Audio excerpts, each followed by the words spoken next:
And after that, you guys, yeah, did a little trekking, uh, did some travel.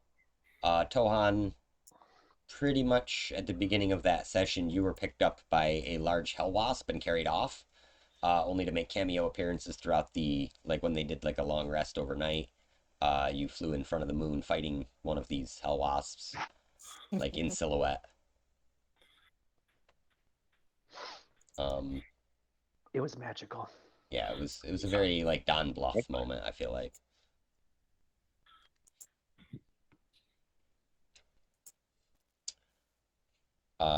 So my thought on this is that, this crypt, being that it's this ancient kind of thing, there might be some wooden headboards over this prison that you guys are, that this crypt that you guys are in. There might be some weak spots in the ceiling or something, like a hole that got patched. I don't know. And I figure at the beginning of this session, essentially, you just hear brah, smash, and Toan just comes crashing through the ceiling. Nice. There's like you hear like just like a hell wasp like buzzes down and like shakes its fist angrily and then buzzes off. I made it with a queen.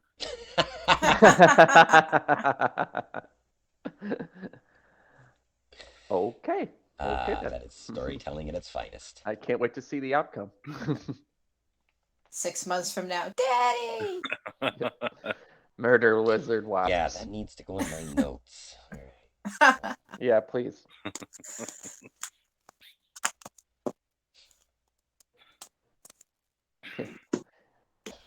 So yeah, essentially you guys have that's where you guys wound up, was in this part of the Hellriders crypt. Again, I'll give you a good top-down view of this so you can sort of actually see the full where you've been. From the door down here, following the red line. Right up here. So you kind of, at the moment, have, it looks like 3 unexplored options. You have a small hallway that leads up this direction. You have a longer hallway that leads down that direction. And then back up here, you've got that room with the monuments and stuff. Should we check out the monument room?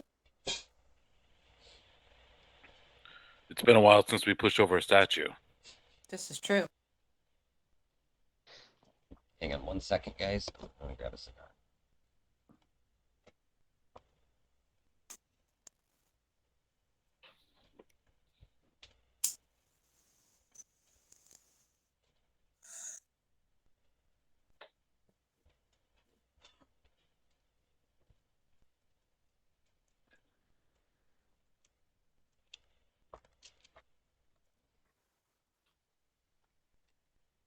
All right, I'm back.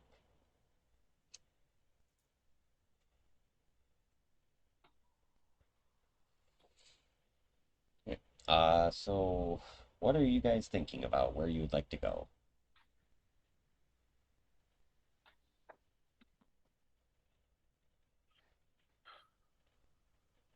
Ariane suggested the room with the monuments and statues in it. Okay. Let's see if I can get you guys one swift motion. This one first, actually. There. Donk.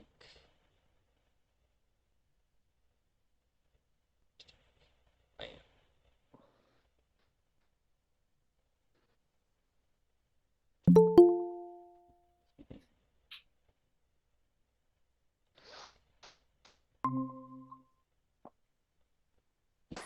Hey, anyone see Maggie around?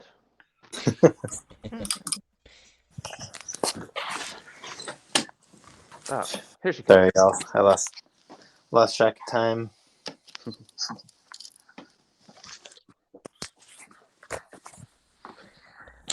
I know it's still sunny out. Yeah, it's very weird. Oh. Can't possibly be 6 o'clock. We couldn't wake you, Maggie. What's the matter? You tired, you old bird? Come on, we're hitting the road. Just got so excited to finally be able to fuck with the undead. Just a little bit too much for her old bones. Yeah, you guys, you approach the entrance to this chamber.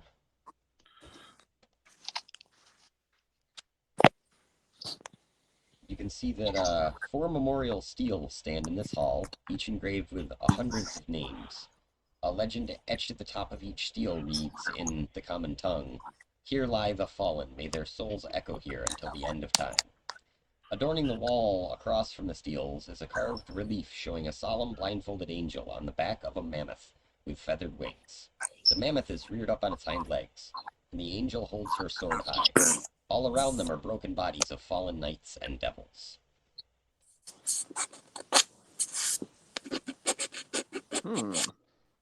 Should say that's like over here on this wall or somewhere. Devils, not demons.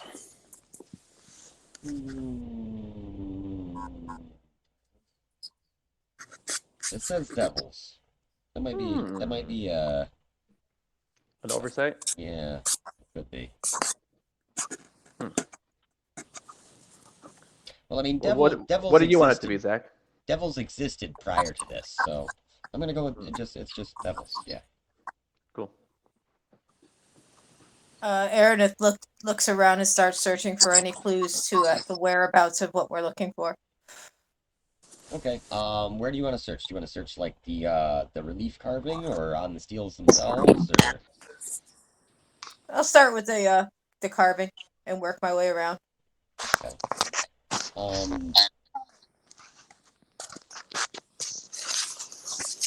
So as you examine this relief carving, you notice there is a stunning similarity between the winged mammoth and Lulu, their little kind of tiny elephant flying Dumbo thing. Like the facial features and stuff on this creature are very, very similar. Now you've never seen a Hollyphant, I'm assuming, before, and so you wouldn't necessarily know if this is just like, you know, they look that similar from youth to adult, or if it's more like perhaps this could actually be the same creature. Mm-hmm. I feel like I'd be looking at her and I'd be like, "What the? This thing looks. There's another thing. Another thing looks like this crazy thing." Can I do have Reggie ask Reggie if he knows anything about this and do a history check while I'm at it? Yeah, go ahead.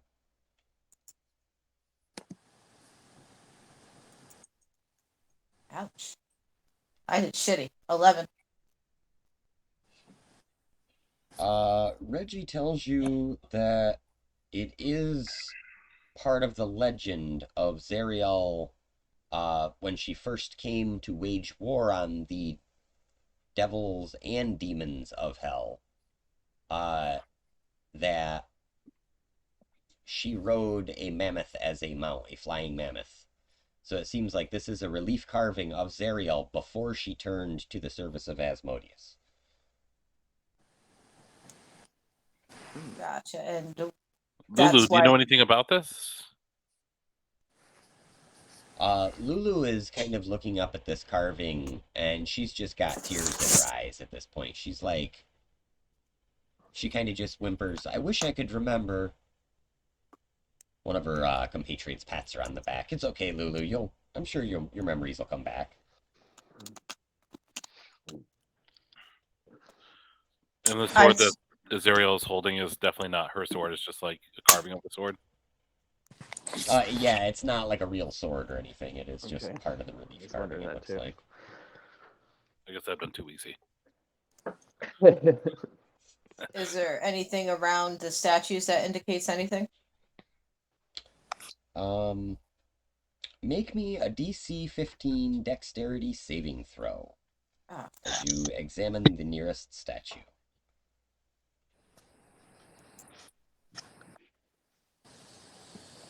12. Oof. Okay. You take 36 necrotic damage, What? as your hand lightly brushes near one of these steels. Something is triggered, almost like a static electricity effect where you get zapped. And yeah, this damage just curls up into your arm and hand, kind of causing you to jolt back. Woof. All right, how much was it? 36 necrotic altogether. All right. what other what kind of details are on that sword that I can any just defining features or anything? Like, what do I notice when I look at it? It does seem to give it seems that in the relief carving they've actually carved the sword seems to have some sort of an aura or flames or something around it. Maybe just an indication of some sort of magic that it possessed. Okay. From what you saw briefly in that little battle in the first day or so that you got here in Avernus, what you saw of Zariel, she looks almost like a different creature entirely. Instead of being this kind of dark, brooding, heavily armored thing, she's wearing traditional fantasy chicks armor that doesn't really serve much purpose. It doesn't seem like she is entirely clothed in white with a long flowing white cloak behind her and just this little circlet with a pair of feathery type wing things coming off from it. Real Greco-Roman style stuff. Yeah. Did I sense anything while I was getting attacked with the necrotic damage? Yes. So as you get shocked, Reggie you almost feel like Reggie takes a zap of this as well. But after you kind of shake it off a little bit, he tells you that he's pretty sure that energy is indicative of some sort of a soul bond, which is to say that there are many spirits bonded here. He thinks perhaps the statues could be a way of linking those souls to this plane of existence. The souls most likely, he says, are those of the original hellriders that rode with Zariel as her celestial form. The warriors that came from the city of El Terrell several hundred years ago. I relay all this to Maggie. Okay. Are you sharing this information with the other group as well? I'm sharing this via our mental connection that's protected for now, and the group can decide as a whole if we want to share it with the other group. Okay. While you're doing that, Maggie notices the damage and lays a hand and gives you 21 HP back. Although you probably also have the temporary hit points, right? Yeah, it with the temporary hit points, it put me down to 60, so that'll get me back to my max. Cool. Thank you. Yep. Zach, what direction is the sword pointed? Is it pointed in any kind of particular direction that I can sight down? And no, it's like the cover of Heavy Metal with the sword up in the air, riding crazy. Okay, It's gotcha. literally that picture. That's what it looks like. Okay, got it. Okay. I wish I had thought to download that image. So there's bunches of souls, hundreds of souls attached to these statues. Is that what you're saying? Yeah, it seems like the ghosts that you had talked to earlier, several of the you actually notice that there are several of these names are missing off from these steels. And you can't be sure, but you think that maybe the areas where those names would have been were erased when Maggie performed her ritual to free those souls. So some of them may have already been freed, but it seems like these stones or steels are somehow linked with that bonding. And when Maggie did that, they told us that was a good thing and we should keep doing that, right? Yeah, they seem to be not upset about it. The folks up front, because basically these souls are trapped in hell, but they are good aligned. Yeah, they came here to fight bad guys and kind of got screwed. So Maggie's interested in performing that ritual again. Okay, you're gonna perform it on the steels themselves? I guess so, but without touching them. Before Maggie does that, Araneth wants to ask Reggie if destroying these statues will free the souls.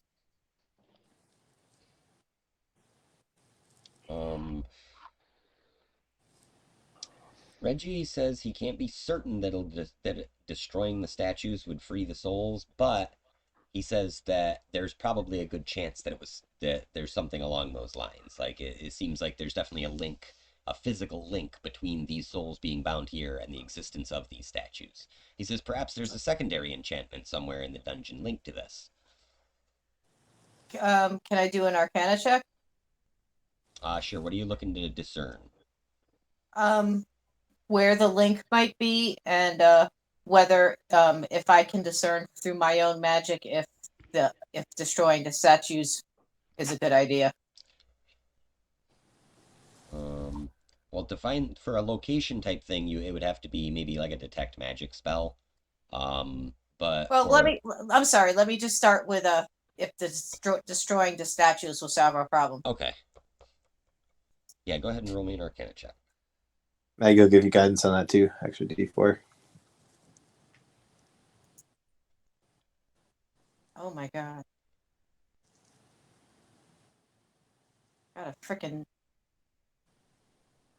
nat 1 plus my thing. Oh, Geez. freaking times. Hold on, I'm rolling my D4 now. Yeah, I'm not ruling you out yet. So 10. 10 total? Yep.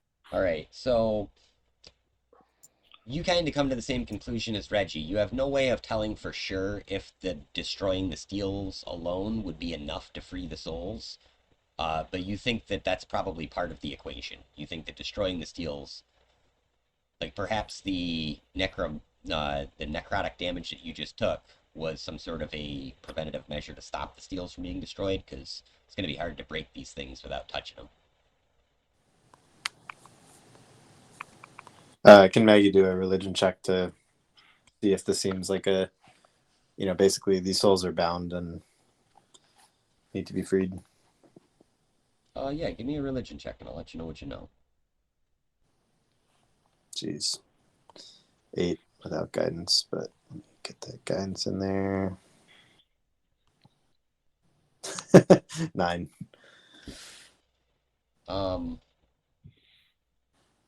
You've heard tell of similar things in other religions, where souls would be bound to locations by their names, and the more permanent the name, the more permanent the bond, essentially.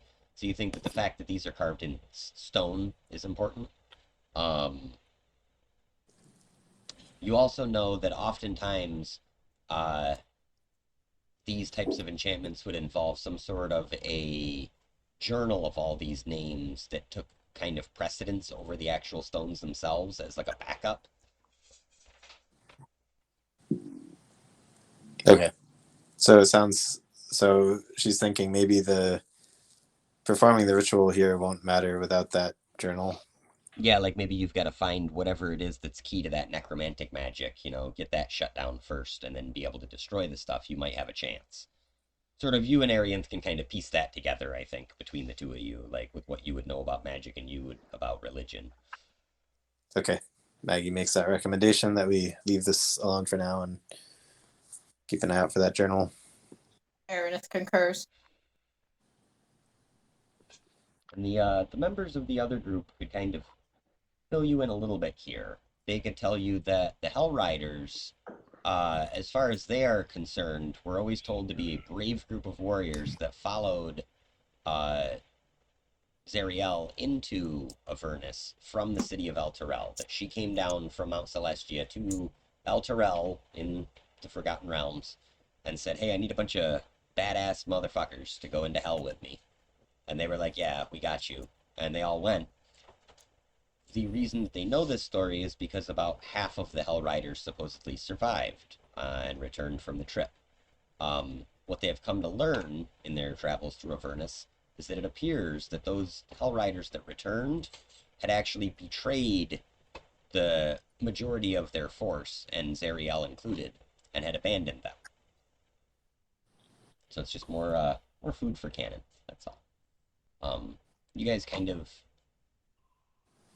look around this room and you can see just I figured all the buttons more than I need to.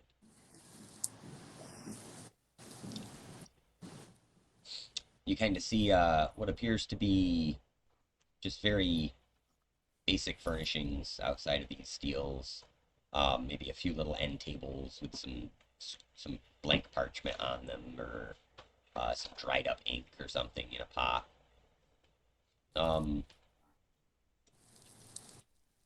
Who among you has the highest perception? Hmm. I would say passive perception, but it's essentially the same thing. Probably not passive.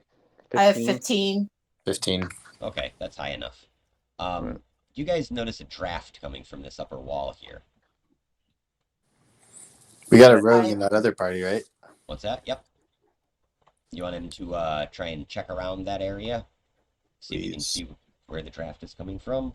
Oh yeah. It'd be helpful if I had opened up his stat sheet. I'm gonna lick a finger and put it in the air too. Nice. Just because you're supposed to in that situation. Well, yeah, that's exactly what you do. And then like put my whole hand in the air and kind of look around, and you sort of like pivot your hand around a little bit as you pan your head around. Where's that draft coming from? Yep, there is a draft, in fact. Yeah, where is it? Yeah. I raise up on my broom trying to figure it out as well, but very carefully looking around for anything that might harm me. Yeah, the ceilings aren't super high in here. They're only about maybe 15 feet or so. Oh no. And do we see like any kind of like a crack like up there or like a Ledge. So as you point out to the party's rogue this draft, he kind of starts following it, and he's tracing along the wall with his hand for a moment. And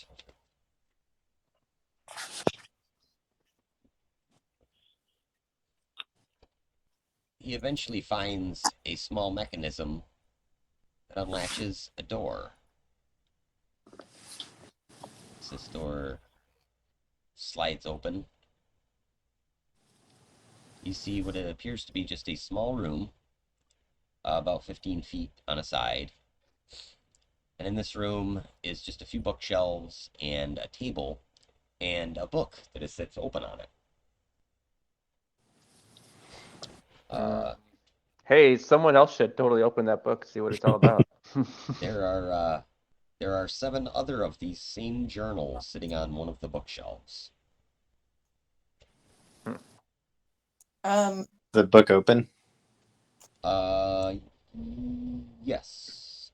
Oh, okay. Maggie approaches it cautiously and just to take a look, see what's on there. Try not to read too much till you know what you're looking at. Yeah, Avernus does an Arcana check to sense any kind of dangerous magic.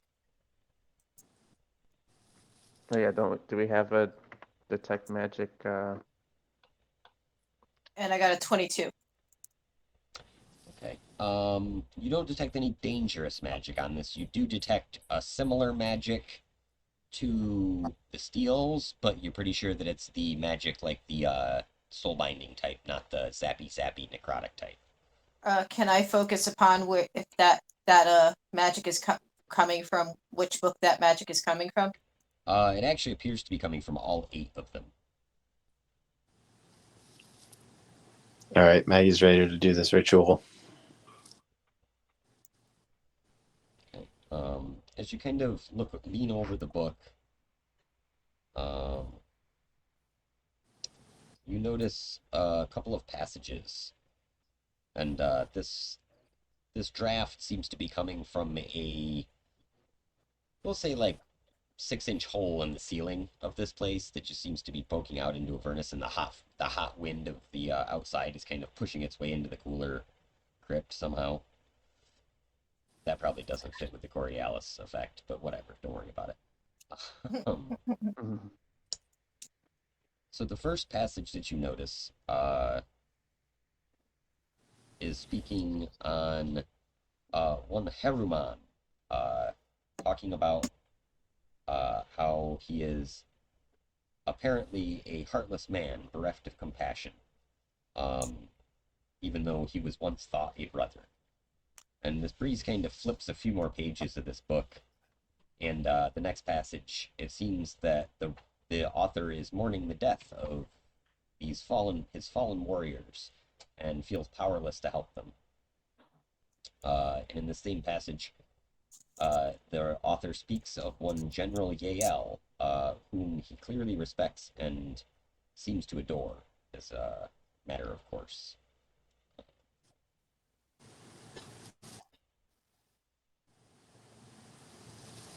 And as you kind of,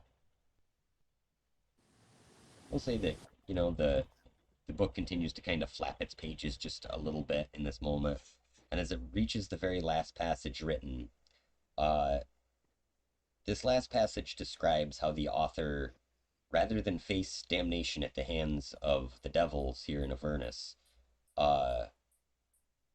would rather take his own life and suffer a fate in limbo, than be part of a army of some fallen angel.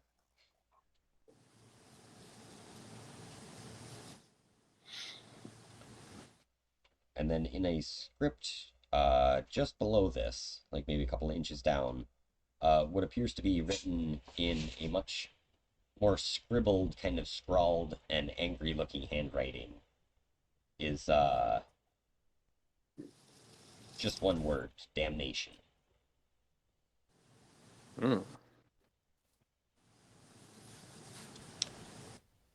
Maggie, as you reach down and kind of flip the book back closed, the front cover, like on the inside of the front cover, it actually says property of Olanthius of the Hellriders. Is that a name that we recognize? Yes, Olanthius was the Hellrider whose name you had been given. One of his relics would apparently point the way to the sword of Zariel.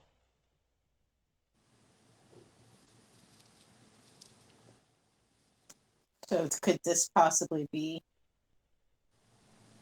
Did we have a description of what the relic was? You did not, because the legend was very vague. Just said a relic. Can I cast Identify on these books and get some more information? Yes, absolutely.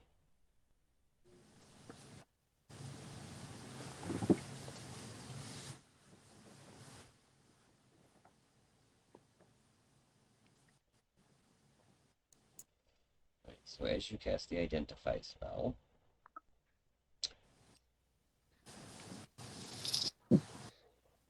you are kind of, your suspicion that these are linked with the steals is confirmed.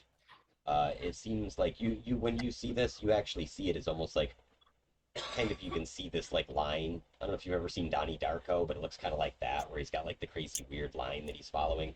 You can see this line tracing right back to the steals where the names are, and you kind of can discern through this Identify spell without even opening the books that several of these books are actually like the roll call for these Hellriders. It was like the list of names of all the Hellriders that had gone into Avernus with Zariel. And yeah, you think that though all these books that contain these names are probably directly linked to the large stone statues with all the names on them out there. Like if these books were destroyed, perhaps it would destroy the enchantment on the steels and allow you to strike their names from those steels. Does it give us any information about the sword? It does not. However, you do begin to hear a kind of, at first it sounds like a rumble, and then slowly you realize it's the galloping of hooves, and it continues to grow louder as you guys are in this room. One of the other group looks and says, "Do we stand our ground here, or do we go out into the open? There's too many of us. They've got us bottlenecked in here." Out into the open, I guess. The Probably should. You should probably grab the books for now, or at least destroy them real quick. What do you think, Maggie? I mean, what Maggie wants to do is like perform a ritual with the books and stones, that the thing that worked outside. So All right, so then let's just grab the books for now and make sure they don't go fall into somebody else's hands. sure. okay. So yeah, you're Mag- easily able to scoop them up. Maggie grabs them first to see if it's gonna do anything, and then tosses them in Tohan's bag. As you guys are gathering these books up now, these pounding hooves are now joined by wailing screams. It just sounds like dozens of ghastly voices wailing in unison, some sort of like kind of evil chorus line. How long would it take you to do that ritual? How long the It's by definition, a ritual is about 10 minutes or so.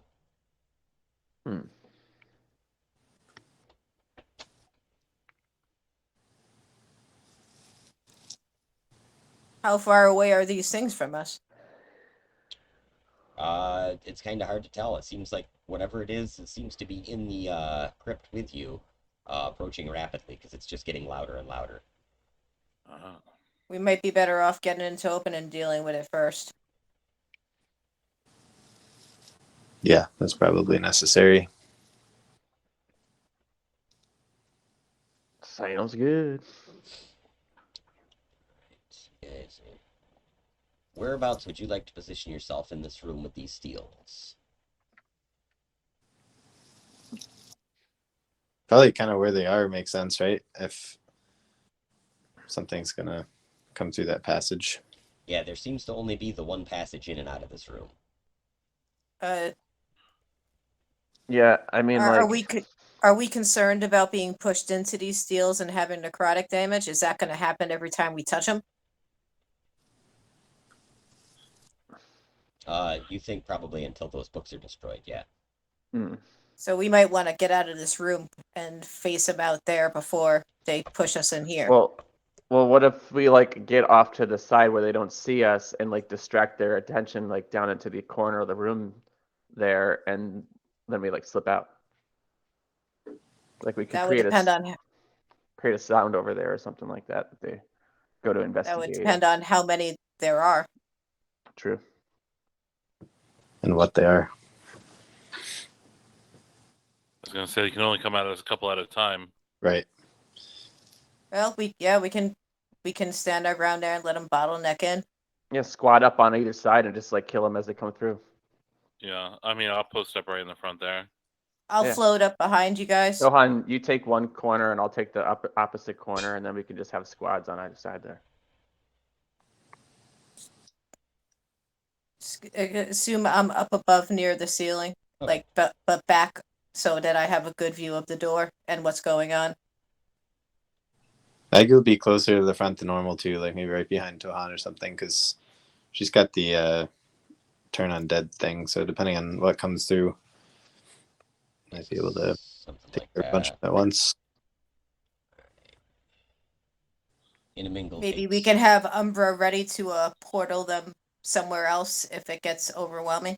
Oh yeah, she can. If they step into this here, they get portaled back. Like, so if they do get past the front line, they just get portaled back through to the back of the line again. Okay, that's actually pretty clever. Yeah, you relate that to her. She's all for it. She giggles and thinks it's hilarious. Again, as this thundering grows louder, you can hear a voice, and it says, "Who dares disturb the crypt of the hellriders?" Yamada.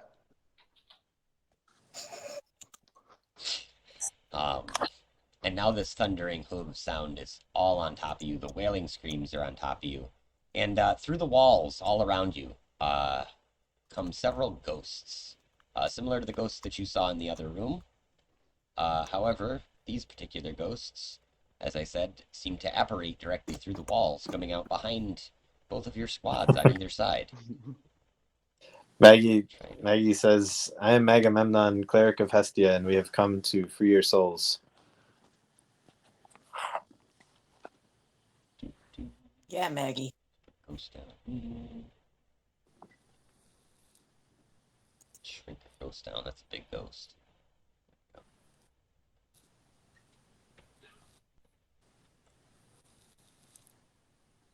Dun-dun-dun-dun-dun.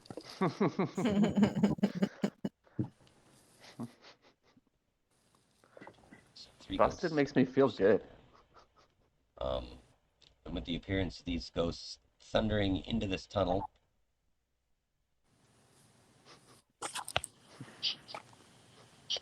is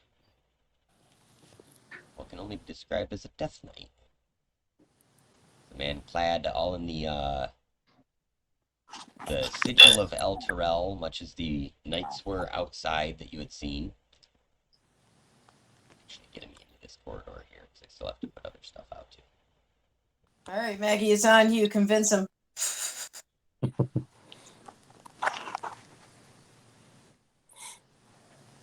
As he comes around the corner, you realize that he's on a chariot that's just wide enough to fit down this hallway, that is being pulled by a pair of gorgons, these large, kind of metallic-looking bull things.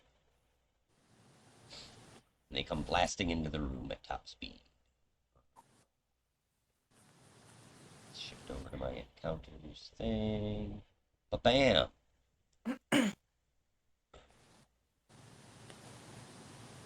Put all the guys with in my help, or did I just put the Death Knight? Death Knight 2 words. Just add 6 ghosts.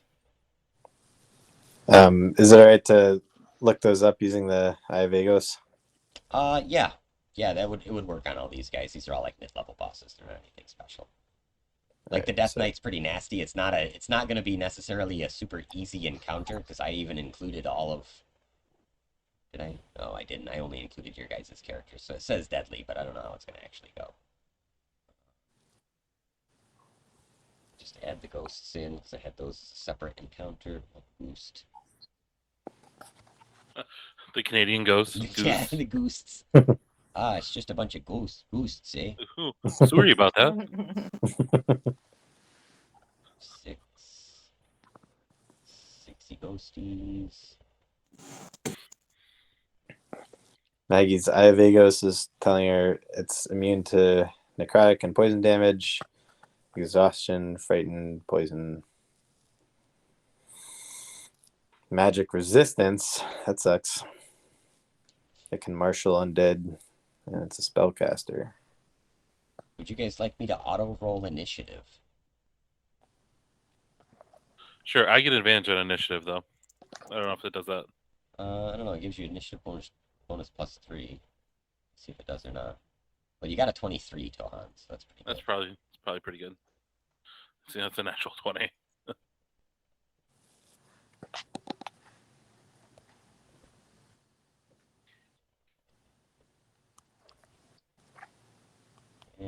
Start this. Alright, so Tohan, you're going to be up first with Venetia on deck. And let me shift back to the map. I'm going to put this back off on my other screen. Like that. PD? Yeah. What does it say for intelligent wisdom? Like, what are its stats on that count? +1 intelligence, +3 wisdom. No, I mean, like, what? Or 12. Does it 12? 12 and 16. What about dexterity? 11. Okay. Cool. And you said it's resistant. It's resistant to necrotic. Or immune to a necrotic. Immune. No doubt. Already dead. Indeed, dead knight. All right, I'm gonna rage, and then I'm gonna attack the lead demigorgon there recklessly. Great weapon master.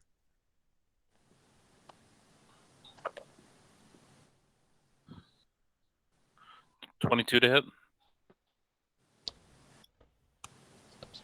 cast it. That hits.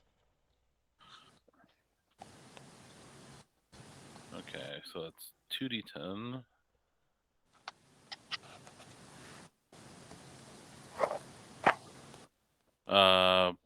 Plus 10 for the weapon, and so it's 20 plus 10 for Great Weapon Master. That's 30, so 33, and 3 more for raging. 33 on the first hit, and then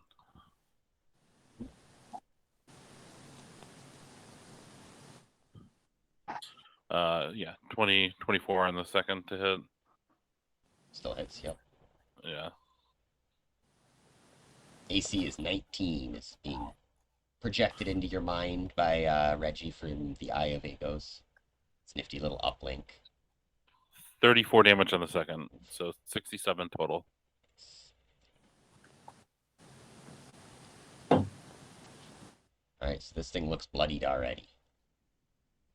Lets out a great bellow of pain. Alright, next up is going to be Venadia. Cool. Can I specifically slash at like the tendons? Like I want to try to disable this beast here. Like the backs of the legs. Yeah, I would say called shots. I mean, you're gonna if you hit it, you're gonna do damage no matter what. So we'll say that in this particular case, as a called shot, on a roll of 19 or 20, I'll let you take crit damage. Okay. This thing's kind of a fodder beast anyway, so there's a possibility you're just gonna kill it. Nice. All right. Well, let's see what we do here. What's a 32? A 21 and a 23. That's going to be all 3 of them hit.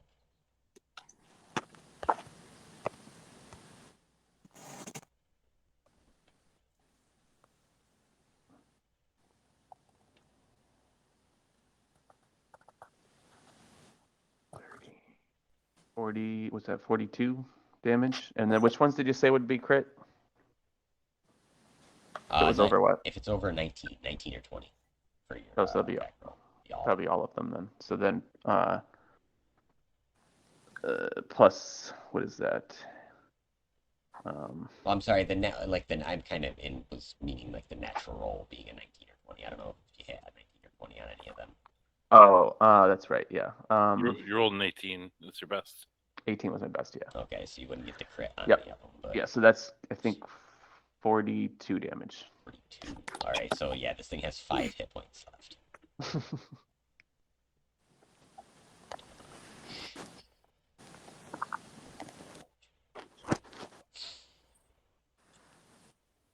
All right. Anything else, or are you staying posted right there by the door? Just hanging out here. Let's see. Ghost D. Which one's gonna be D?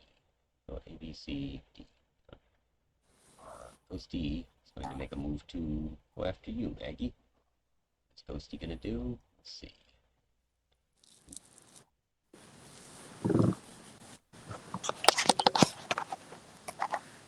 Ghosty's gonna do one of these.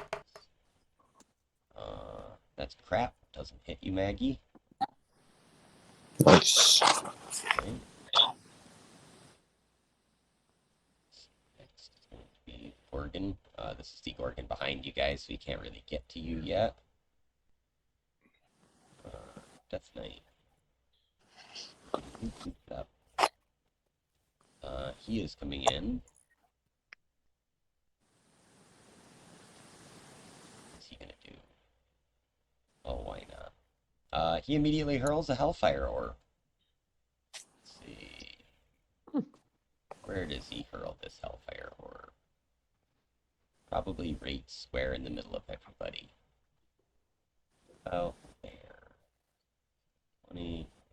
Yeah, I'd say that's 40 feet in between all of you, so he's going to be able to get pretty much. Arion, you're up above it. It's going to get these two from that party, these two from that party, and most likely Venadia and Tohan. Alright, so what exactly does that do? I'm going to need everybody to make a DC 18 dexterity saving throw. You set them up above it, Zach. So Yeah, you're out of its range. Maggie's just out of its range too. Oh, nice. Okay, I failed. You said 18, right? Yep. Yeah, I failed. Okay. I get advantage in dex throws, and I got a 19. Okay, so Nice. you're good. It is going to be half damage on a failed one. So let's see. What does that add up to? I don't know. 30, 34 damage, or half that on a successful save. Is it fire damage? It is. Yes, fire damage. Okay, so for me I'm it's sorry. half. That's the fire damage. That's the necrotic damage. Wait, what's this now? Hold on. All right, how much fire damage was it? I don't know if you were meant to show it on your screen, but I didn't see it. Oh, sorry. Hang on. That was in a different window anyway. Yeah, so it should show up in the game log. So yeah, the fire damage would be 34. The necrotic damage would be 36, or half of that on a successful save. So Toan, you take half of those. So it's like 35, I think. And then half again because I'm raging. Yep. So You, Venadia, you would take half the 17. fire damage, And then the full. and then the full of the necrotic, 35. unless you have some sort of. Yep. Yep. So that'd be 17 fire damage. Or 18. Which is it? You can round down. 17 fire damage and 35 necrotic. It's gonna be his whole turn, I think. You're gonna wish you didn't do that, ghosty guy. Ghost A. Ghost A attempts to possess Lulu. Ghost A, however, does not have great luck possessing Lulu. As he goes to touch the back of Lulu, she spins around, and a great white light emanates from her, and he is flashed almost immediately out of existence as though vanished. Sick. Nice. She says, This- "Oh, I'm sorry." Meanwhile, Inamingle and Umbra are both laughing. Nice one. This elephant is a cleric. She's a something. Let's see. That eliminates Ghost A. We'll put him at 0 hit points. Maggie, you're up. What is the scale in here? Is she So within one of these squares is roughly 10 feet across. okay? Like, it is supposed to be fairly accurate. I don't know. It's a little wonky. Got it. Okay. Well, she'll toss that frying pan at the Gorgon thing. Let's see.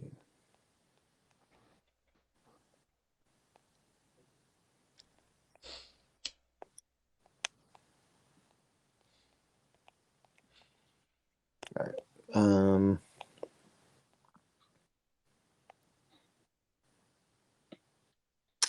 So I'll start with the one that's close to dead. 27 to hit. That hits. I'm assuming you kill it. Yeah, probably. 16. Yeah, that's definitely dead. Cool. All right, and then what's the other one's got like 40 hit points left or something? Let's see. Or sorry, that's Gorgon B. He has 114 hit points currently. He has not been hit. Oh, okay. We were only attacking the one. Yep. Got it. All right. I guess I'll toss a guiding bolt at the Death Knight guy. So I'm assuming you're stepping out from around the corner here at least. Yeah. So 22 to hit. Yep, that hits. And 26 damage plus advantage to the next attack against him. Nice.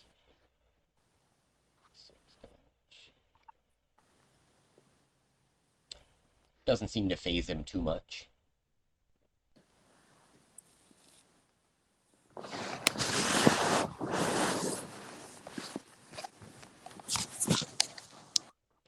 Is that it for you?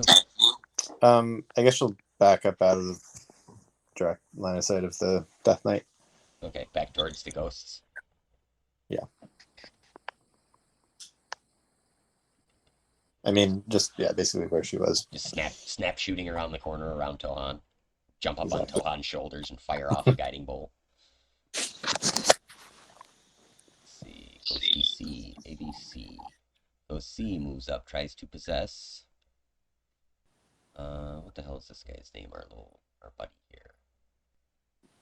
Let's go back to that. I keep accidentally closing the campaign tab for some stupid reason.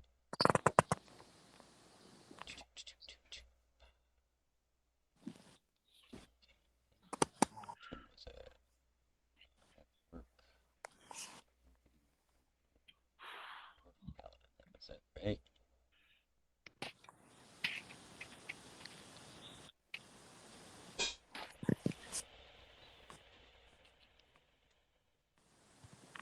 Ghosty Ghost Actor. Possession.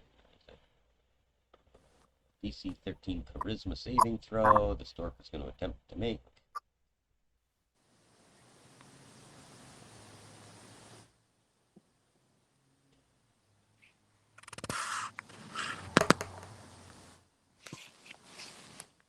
Makes it no problem. 27. That possession is rejected. Right, next character. Another one of these ghosts. You can see D. E. This one moves up. Same move, trying to possess one of these guys. We'll say this one in the middle here. Is there another? I get this thing open.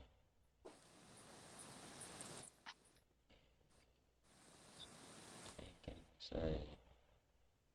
Unfortunately, I used the characters that I forgot to label, so now I'm just trying to remember which one's which. Charisma saving throw. This one's a lot less likely because he only gets a +1. Oh! Patankin is possessed. Uh-oh.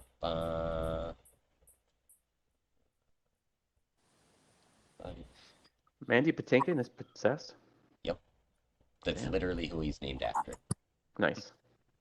He went to Juilliard. Mandy Patinkin. I believe it. Yeah.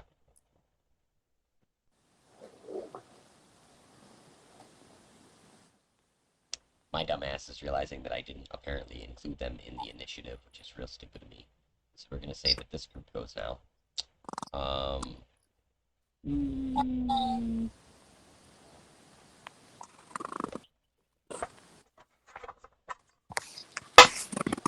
going to be a miss.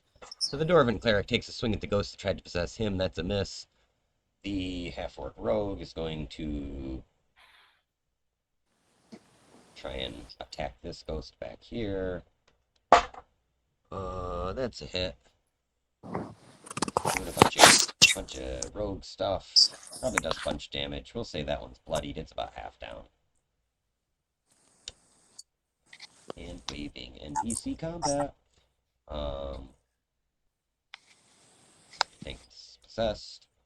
It's going to attack this ghost because he doesn't see the other ghost present anymore. Same deal. That's going to be also a hit. So we'll say the two ghosts are effectively bloodied that are engaged with these two guys from the other group. And this ghost and Patankin are now one and the same. Yeah, I'll go directly after Ghost E. I just gotta remember that. Morgan A is dead. That was his initiative. He was the slowest front man ever. B attempts to attack the rogue. I'm going to assume that a natural one misses the rogue. Large combats are slow. I'm sorry. The other ghost, which is Ghost F, also misses the other member of the other party. Okay. Ariel, it's your turn.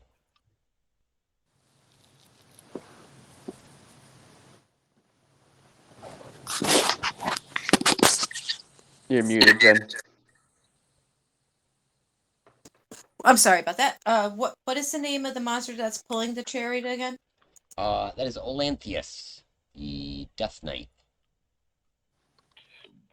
No, I mean like No, the the one animal pulling the channel. Oh, that is pulling a The Gorgon? Yep. Gorgon. You said. Yep. I was just trying to look it up. Gorgonzola. Wait, so this Death Knight is Oleanthus? Demogorgon. Yep. He is in fact Olanthius. And it's his relic that gets us to the sword, right? Yep. Alrighty, well let's kill this fucker. I guess chopping his body parts apart gets us a relic. Alrighty, so I am going to use my little double my spell thing, and I'm going to cast Tasha's hideous laughter on both the remaining Gorgon and the Death Knight. Okay.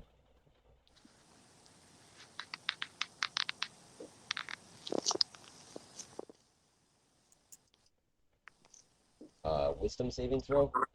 16. See, the Gorgon does not make it. That's a 9.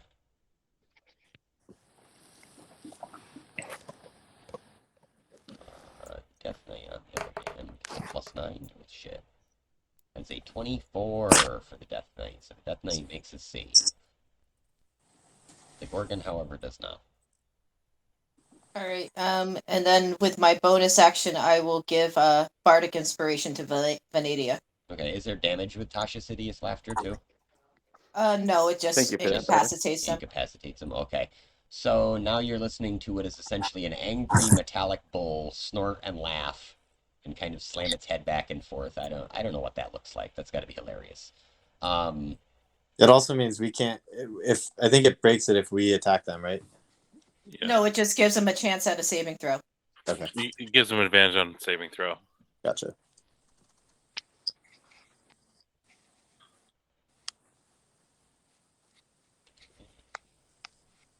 And then I don't know if anybody heard the last part of that, Jen. Huh? You said you had a bonus action too or something, right? I gave a Bardic Inspiration to Vanadia. Okay. So make sure that got heard. Yep. Thank you. All right. That brings us back to top of initiative. It is Tohan's turn. Okay. Well, Tohan's gonna see this bull laying on his side, laughing, and just try to like run and jump and attack the Death Knight here. Nice. You're gonna springboard off the back of the bull. Yeah. Excellent. I like how that ended. That was funny. Yeah. Recklessly, great weapon master.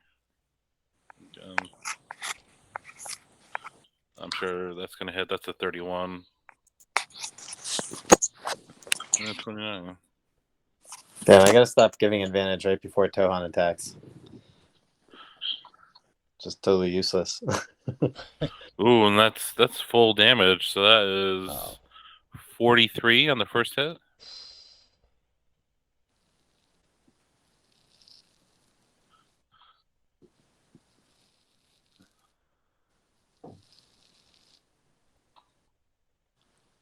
Three damage is added. That's pretty good too. 37 on the second. So 80 total. Okay, he now looks bloodied.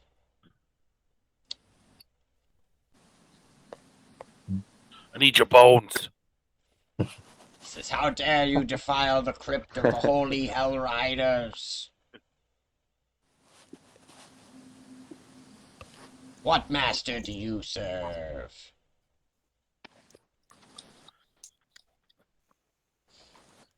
serve only ourselves. Did you not hear me when I said your mother? I thought that was a jab. All Nope, right, that's just you. Venadia, you're up next. That was Um, some vicious mockery for a non-bard. um, I'm gonna go mock his intestines with my pointy things. Now go away, you silly English knigget, before I taunt you a second time. All right.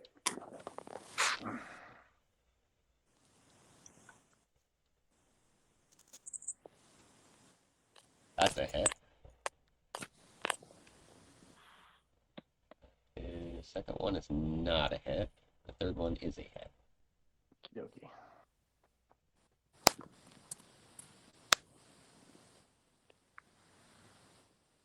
$26. You always have your bardic too if you wanted to make it a hit, I'm sure, but or you could save it.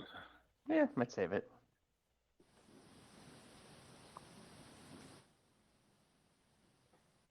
Right, this guy is now pretty much very bloodied. Yeah, we'll say very bloodied. He's close enough to very bloodied.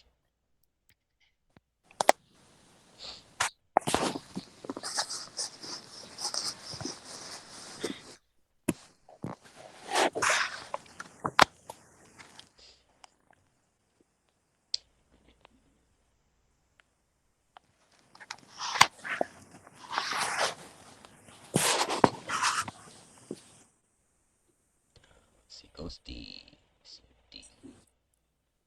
Ghosty is going to move up, and Ghosty is going to try to possess Maggie. Maggie, I need you to make a wisdom saving throw, a DC 13.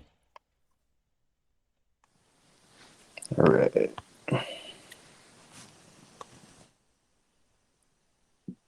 Not 20 plus 9. If there's one thing you can't do, it's possess Maggie. The ghost goes up and it's like, ooh, and you're like, ooh. Now Maggie's possessing.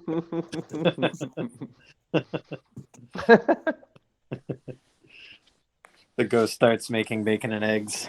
Like, sorry, Mom. Alright, Gorgon B is laughing and laughing, but gets a wisdom saving throw.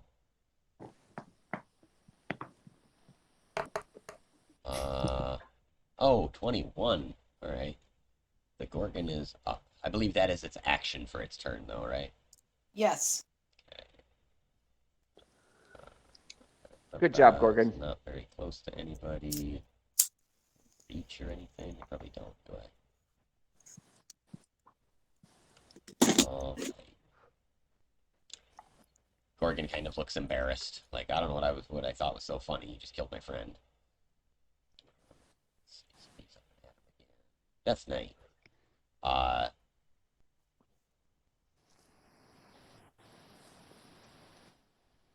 So Elanthius begins kind of regarding you, Tohan. Says, "What manner of demon are you?"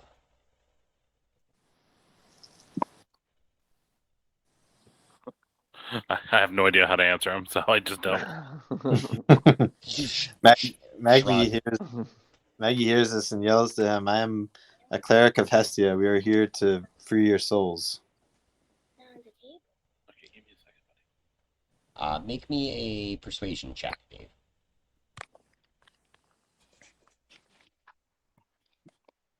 Can I add to it to help her? Yeah. Sure, you can assist. Natty 1. This guy is not convinced. Yeah, he's So, like, I mean, more likely you're some sort of a demon sent from the plains of the abyss. I got a 15 if that helps. Yeah, absolutely. So, like, how do you try and convince him on top of Maggie's convincing him? Like, she says she's a cleric of Hestia. What do you say to him?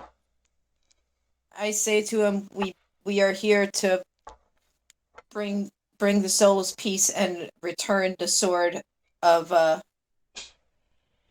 bring all these souls peace and return the sword to its proper owner. Since you seek the sword of my master, Only to return it to her. We work at her behest. oh well, why the hell didn't you guys just knock then? He snaps You his didn't give us a fingers. chance. And he snaps his fingers, and this Gorgon immediately just vanishes. And he sort of looks down at Tohan, and he's like, "There'll be no need for any more violence." Aww. I put his voice back. I was about to kill you though. Fuck. Yes, yes. Well, you'll still have your chance if everything goes right. You say you perk up seek. at that. You say you seek the sword of Zariel to return it to her? Who sent you on this quest?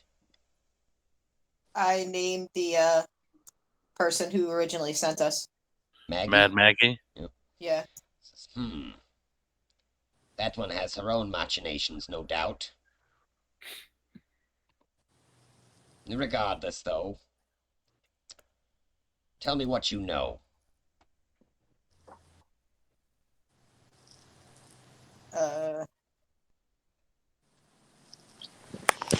Maggie, help me out here. Yeah, Maggie steps in. Are the ghosts still hanging around? I guess. They're sort of, yeah, like they're still being spooky, but they're just kind of like comically spooky now. They're more like Scooby-Doo ghosts at this point. The one that had Nice. possessed the other guy kind of pops back out of him, and he's like, "Whoa!" Gives like a weird, like that cold shiver. Like, ugh, huh. I'm gonna try to pull the mask off of one and see if it works. Like reveal like someone's actual identity. Yeah, like you do, but like the mask comes off and it's just still the same face underneath it. Ghost C. Yeah. Yeah, Ghost Maggie C was said- actually Ghost D. That's what. You meddling kids. Yeah, I was gonna say. By the third time you pull the mask off, it's Old Man Jenkins from the carnival. Every goddamn time. In carnivals. Maggie says, "Man, I don't even remember how we ended up in Avernus at this point." But she says we're that we've arrived to. Oh my god. Umbra steps up and kind of tugs at Maggie's sleeve and says, "May I?" Please.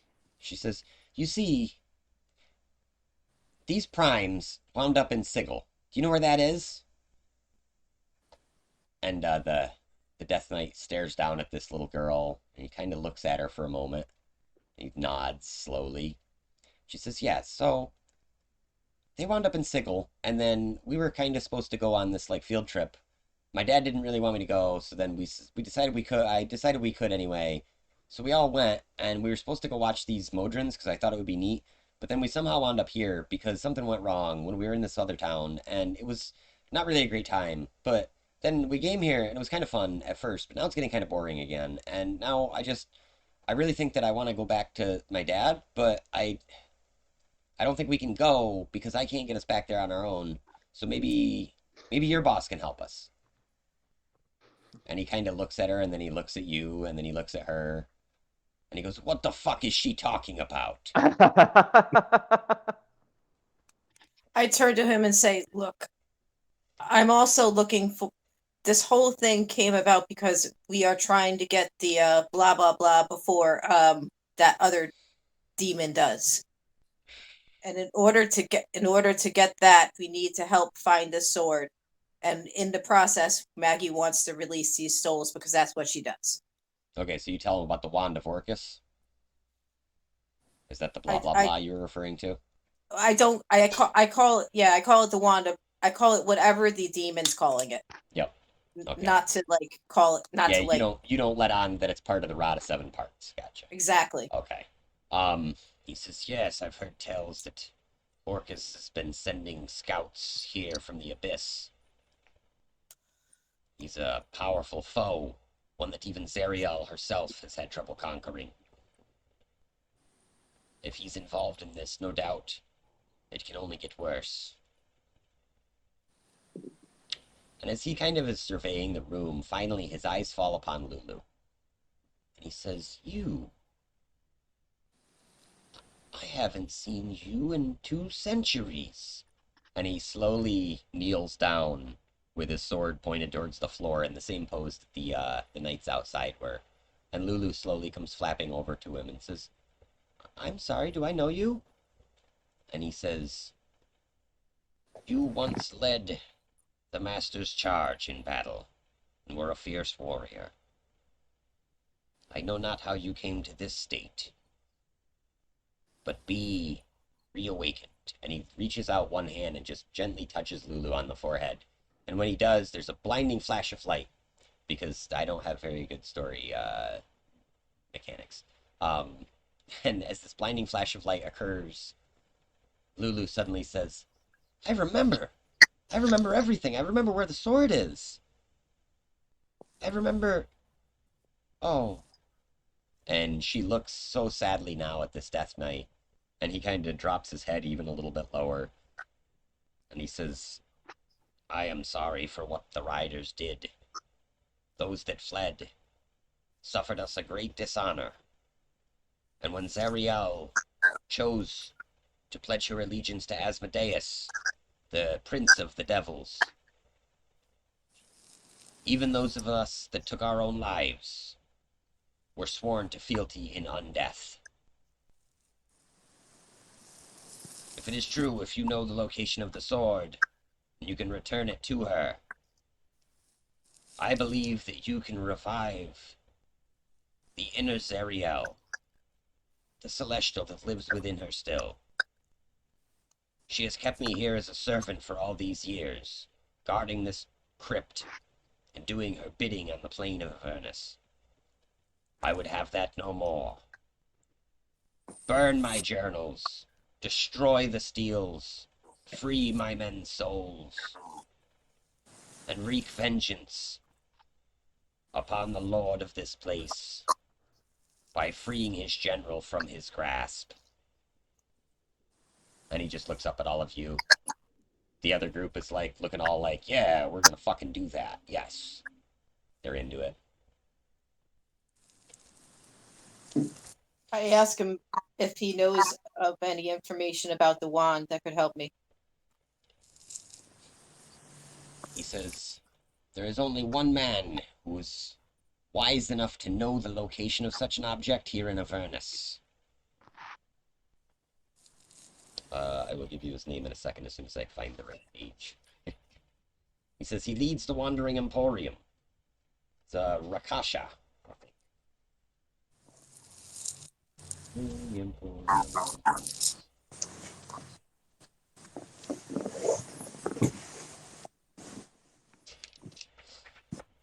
Is Oleanthus referring to himself when he says the general, or is there some... No, Or- so the lore, as you guys understand it, is that Zariel came down as an angel. Half her force basically betrayed her. She got fucked, so she then pledged her allegiance to Asmodeus, the prince of the devils, in order to continue fighting the demons, which she deemed a greater threat. That is essentially how the story has gone so far. And when he refers to the general, he's referring he's to her. referring to her, yeah, Okay. as Asmodeus's general.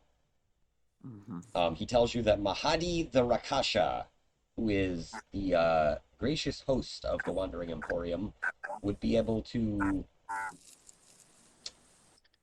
more than likely locate any object of such great power before anyone else in this town. He often will deal with people such as yourselves, adventurers, travelers, etc. And his main focus and goal is always increasing his wealth through trade, so be prepared to make a hard bargain. All right, so that's another option besides this other dude. Yep, Who Archon, has- the Dragonborn. Yeah, who also has knowledge of where the sword is as well, but we don't need that anymore because of this. Correct. All right, so I asked Lulu where the sword is, if she'd be willing to share that information. She says, I can see it now. It's like it's glowing straight through all these... I can see its light from here. Just, I can lead you there. Maggie approaches Oleanthus and says, I will release you and your men's souls. And I don't know. I guess either does that first or continues on with Lulu first. I thank Oleanus for his information before Maggie releases their souls. Because I wish only to see the men of mine that deserve their honor kept, to be freed from this eternal prison, and to see my master freed from her chains once more, to serve the powers of good.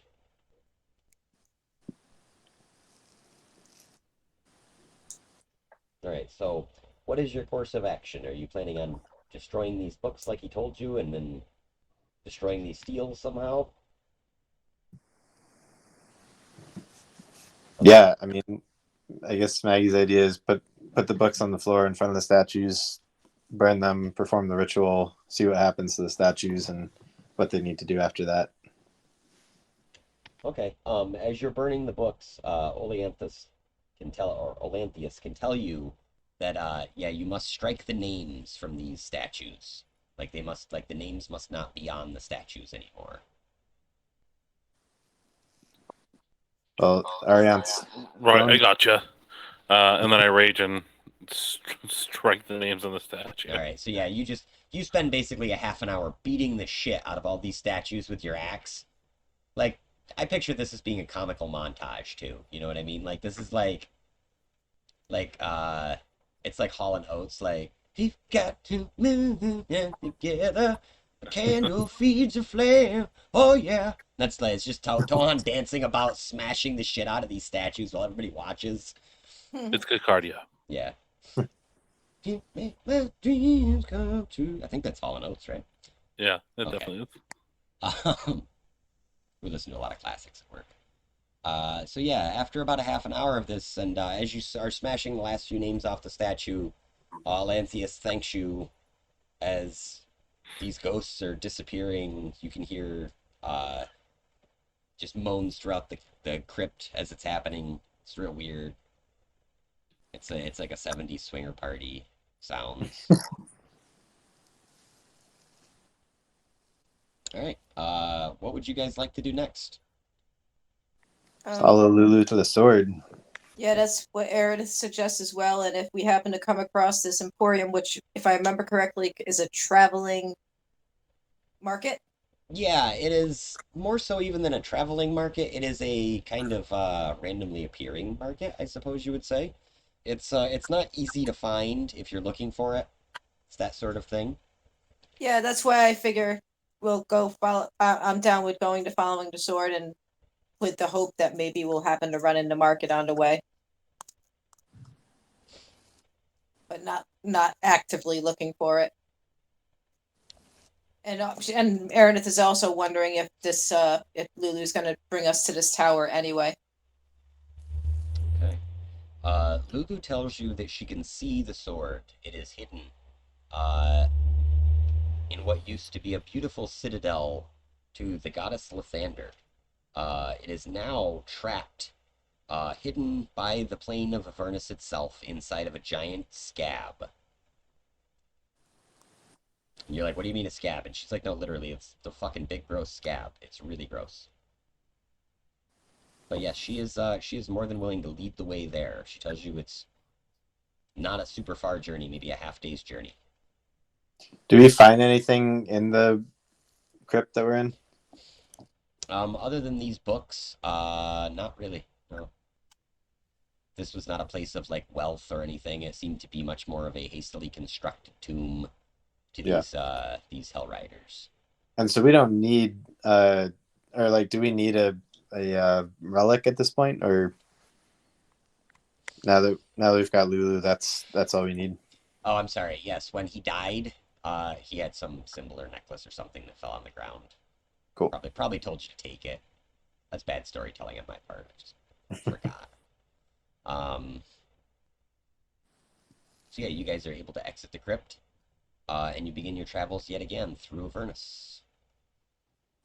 Was the relic to tell us where the sword was or where the tower was? The relic was essentially to let you in to the wherever the sword was. It was like a key. Gotcha. Cool. All right, so now we got everything. Let's see. So I have maps. I don't know if these maps are going to work the way that I want them to work, so bear with me. I imagine Umbra's riding on Lulu's back now that Lulu's a big mastodon. Is that right? Or did she change, or is she just So like she gained? didn't transform, but Okay. she remembered herself being this thing. Like that was the general idea is. So if I had gone through the full thing in the book, there's actually 3 dream sequences you guys can play through, but I feel like that would be dragging Avernus out just a little bit too long because it'd be like a whole nother session just for those 3 dream sequences at least. Um, but essentially, she reveals to you that yes, she was in fact Zariel's mount during her original campaign, and that she, misses her master essentially really greatly and wants to get back to her. And so it seems that their goals and your goals are all aligned at the moment. Let's see. So you arrive Is that on. the? This is literally what the scab looks like. Pretty gross. That is really gnarly. Like a giant blood clot. Yep. What I'm wondering is if I actually saved all the stuff correctly, or if this is a different map that I didn't finish. So you may have to bear with me loading random shit in for a minute. Yeah, you were able to fairly easily fly/climb your way to the top of this thing. It is not particularly pleasant to do so, as you're going up the bottom part of it, the hardened kind of clotted scab is actually like slicing your palms and actually catching on your clothes and just making the journey it's almost like climbing up a like sharp, kind of like shale ledge in a way. Um, However, as you approach the top, it begins to give way to a softer, more rubbery version of this scab. Oh, And by the that's time even that worse. you're on the top of it, it is quite literally squishing beneath your feet. It's almost like walking through a bog of just putrescence. It's Oh my really, God. really awful. It says here the scab is of roughly 300 feet high. And as you climb to the top, you can kind of see it seems like there is a large hole somewhere towards the center of it, right around where your characters would be standing. While they're going, Maggie's gonna do her inspiring leader thing again. So anyone who doesn't have those 16 temporary hit points has them again. Cool, thanks. Yeah, I'm definitely gonna need a pep talk right now.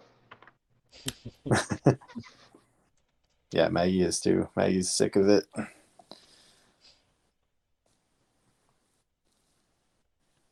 Wait, Would but there if have been I, time for like a short rest or anything in there? Yeah, I mean, you guys could stop and take 15 on the travels, like on your way here, or even once you reach this thing before you climb it, or after you climb, you could rest on the soft scab. I don't know, maybe it's comfortable. Ooh. Is this posturepedic? Oh, it's Smells possipedic. delicious. It's possipedic. Oh. Ugh. yuck.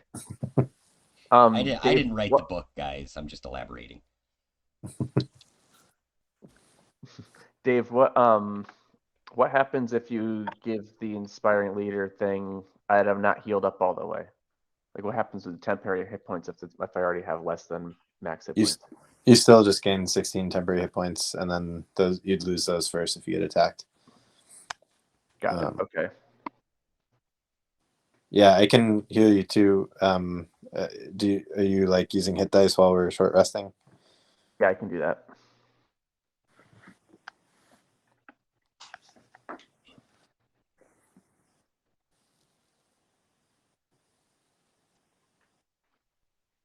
I can also use a healing on my staff if you want to save yours, Maggie, if he needs it. Well, I think do you have I enough? I don't need that much healing. I'm fine.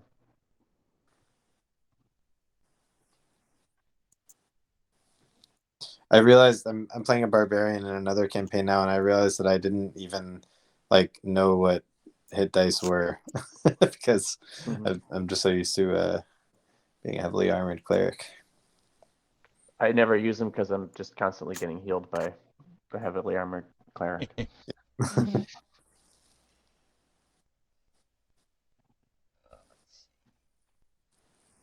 So yeah, you guys, after your short rest and everything, you guys are able to locate the entrance to this area. And though there is no real apparent sign of this citadel, Lulu assures you that this circular gaping wound near the top of the scab that seems to form a tunnel that descends into the darkness is your surest bet to enter into the citadel. She's all excited. She's like this little Disney character, like, come on, guys, let's go. Let's see if Into the gaping wound. Hey, there we go. I did do a Good thing. times. Oh god, that makes it look worse. Oh yeah, it's not gonna get better. All right, so you guys find yourself standing in this kind of largest cavern. I'm on my broom for all Yeah, this. not touching anything. Yep. Very, very carefully staying away from any surface. You actually notice that as Umbra is walking, she's got a portal open under her feet, but on the surface of the portal is some sort of ground from another plane that she's managed to find. She's like, whatever, I can get a hold of this one, that's fine. She's just war dialing numbers for planes at this point to try to pull some fucking portal magic out of her ass. She's still probably juggling skulls too, if I had to guess. This place is gross. Agreed, Umbra. So as you follow the path down, all dozen of you, however many there are, it begins to get a little bit more narrow. Just assume that you're My inside of the God. tunnel there. Like an intestine. You can see that the scab on one side of this narrow passage is stripped away, partially revealing one of the citadel's stained glass windows. The opaque blue and yellow panes depict the contemplative face of a beautiful angel. It's about 20 foot tall and 5 feet wide. Strange place to find something like that. Well, Lulu did tell you that it was a citadel to the Lord Lathander, which is a lawful good god. The Morning Lord. Is Lulu guiding us at this point? Like, does she know where to go? Yeah, she's kind of cautious and slow about it, but she does seem to be leading the way.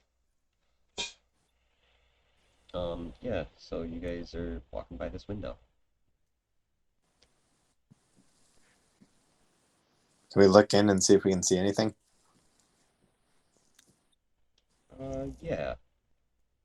Make me a dexterity saving throw when you go to look through it. Dexterity saving throw.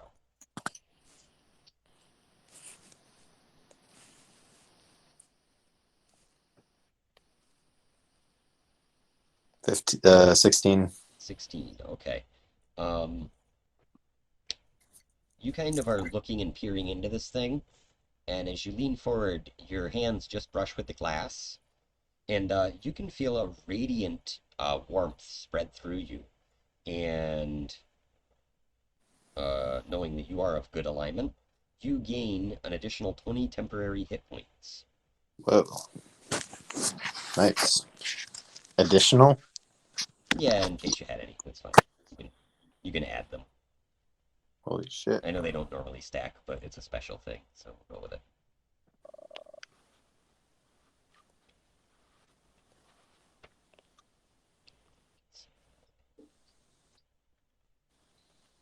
Nice. All right. Thanks, There are two man. passages leading out of the room. One to your left and one to your right. We'll call that left, map right. Sorry, I've got two different maps. This is like a custom-made map for this that was made from a top-down view, because I have a weird bisected side view of the scab, which is way, even though it's in grayscale, somehow way worse to look at. So we can imagine this as this path here leads kind of downhill, and this one sort of leads more straight around the scab, it seems like. Mm-hmm. Where does Lulu say to go? She just tells you that she's starting to lose track of the path, and that she's basically, we need to go down. Like, if we can get to the bottom of this thing, there should be a way in. All right, let's go down then. Okay, so you guys are going to go down this path here, I'm assuming. The way that appears more obviously to go down. As you reach down here, this path then levels out and goes back the other direction, and this path continues in a downward trend.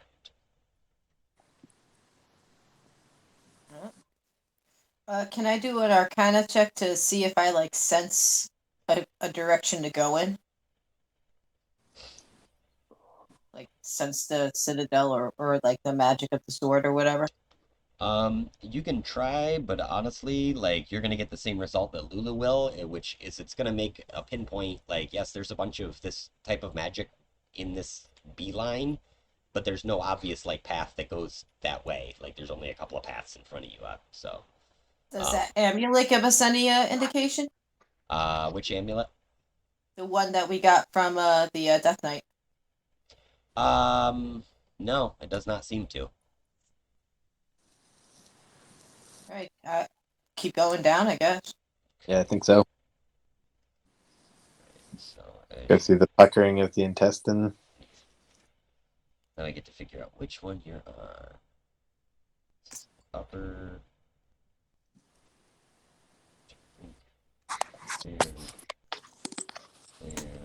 Is 7. Alright. You enter into a roughly 20-foot wide cavern. Where's down here? 6, this one. Yeah, something like that. So as you enter into this roughly 20-foot wide cavern, you see hordes of hellish flies buzz around the dark chamber, which is strewn with mutilated devil corpses and gnawed bones.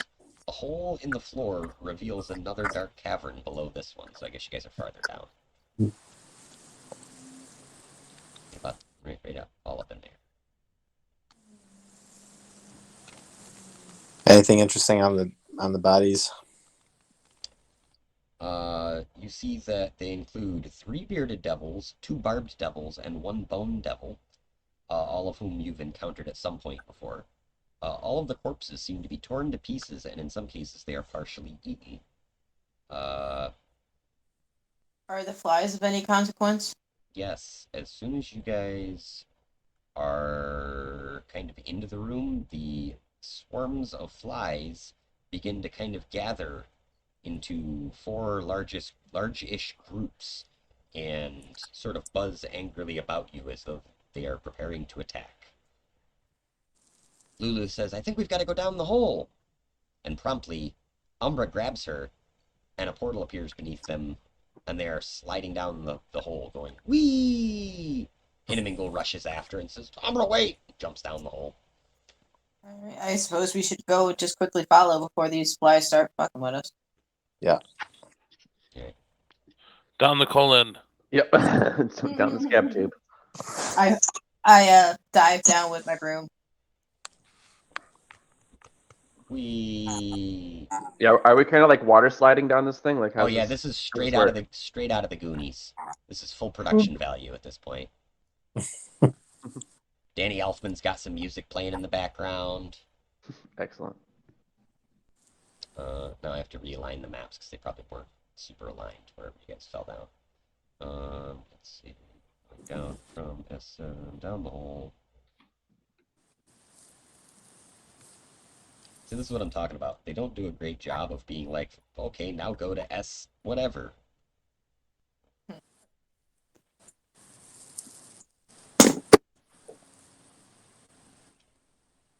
Let's see. So you find yourself in a small chamber. The entrance of, or exit from which is narrowed down to a height of only about 2 feet or so. The chamber that you're in is about 20 foot wide, and the floor of this kind of pit is strewn with bones and dotted with weeping sores. Shallow niches gouged into the scabby walls hold an assortment of stoppered flasks, polished black orbs, humanoid skulls, and other curios.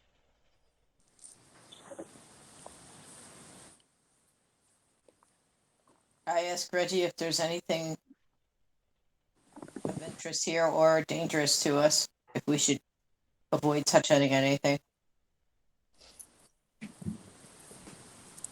He says, well, there's certainly magic in the room, I can tell you that. I can't locate anything specific. It's too much interference down here. But there's magic strewn about this room. So you said the only way forward is a 2-foot gap? Yep, it's basically like a 2-foot hole in one wall.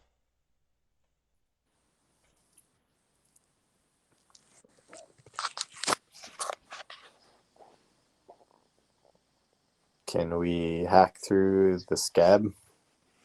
Yeah, absolutely. So I'm not going to make you guys roll for this. The scab has, let's see, an armor class of 17. This is for each 5-foot cube of hard scab. It has an armor class of 17, 18 hit points, immunity to poison, and psychic damage. Oh, I'm sorry. The soft scab that you guys are in, basically it's like a crust, and then once you get through 5 feet of it, has an AC of 9, 10 hit points, and immunity to psychic damage. And each time that you chop away at this to pull out another chunk of it, it causes reeking blood to flow from the wound. But yes, you guys are able to chop away chunks of this stuff and crawl through this bloody, nasty mess to get out of this chamber. I used the cantrip shape water to keep the bloody crap off of us. Thank you. All right. Yeah, and you are able to kind of push the water element of this bloody shit out of there. However, the plasma is just, now it's like extra thick. It's all separated. It looks like curdled milk. It's really bad now. You definitely made it worse. You're not touching it, but you still got to see it.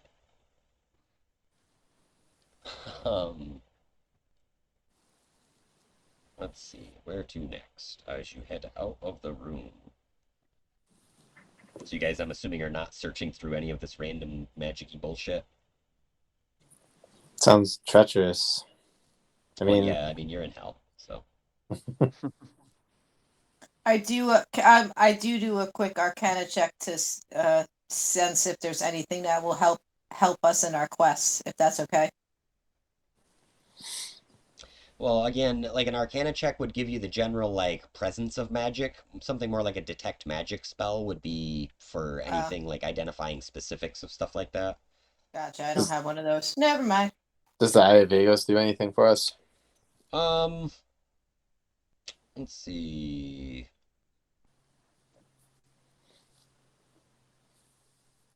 As you scan the room with the Eye of Vagos, you find over certain items that are in the room, a little kind of text pops up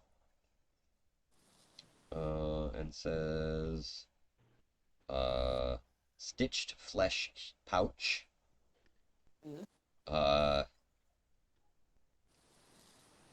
baby's fist gem.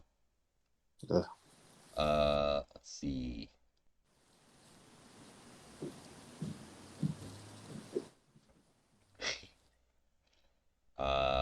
Flask of containment,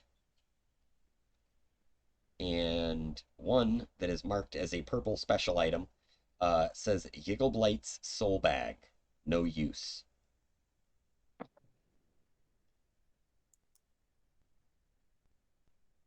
Kind of curious about the plastic containment. As you look at it, you can see that it's got some sort of a dark gray liquid in it. Let's just leave the flask of containment then to contain whatever it has. So, skin pouch. Baby's fist gem. Yep, that is a black gem shaped like a human baby's fist. Okay. Do we know what that's worth? Well, I mean, you're sure it's worth something. And what was the bag of? The other one was just a bag made of stitched flesh. No, I mean there was like there was one the very last thing you said. Oh, the soul bag. Yes. Oh, I'm sorry. That is the bag of stitched flesh. Is the soul bag? It was written very weirdly. It's like split up in a Okay. paragraph. Okay. Gotcha.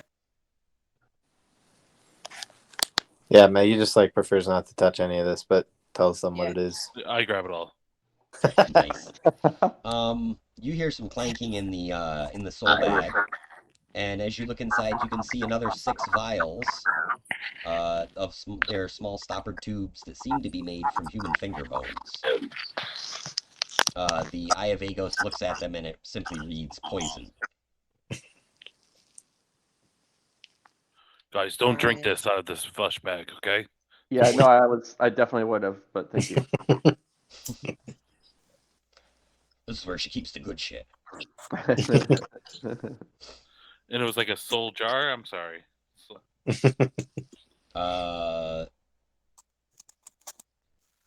So it was a black gem shaped like a baby's fist.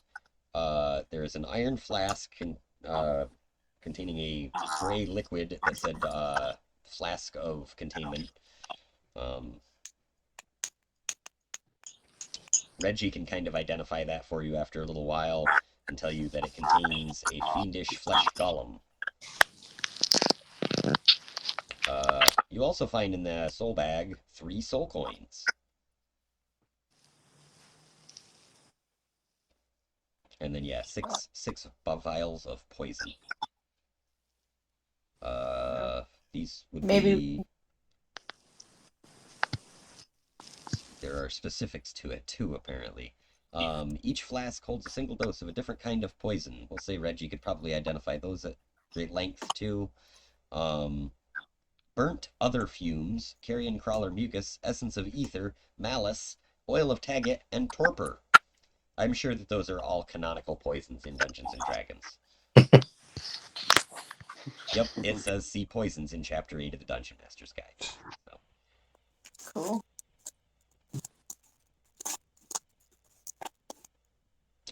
Let's see. Maybe we can trade that baby fisted gem for info on the wand if we ever make it to that emporium.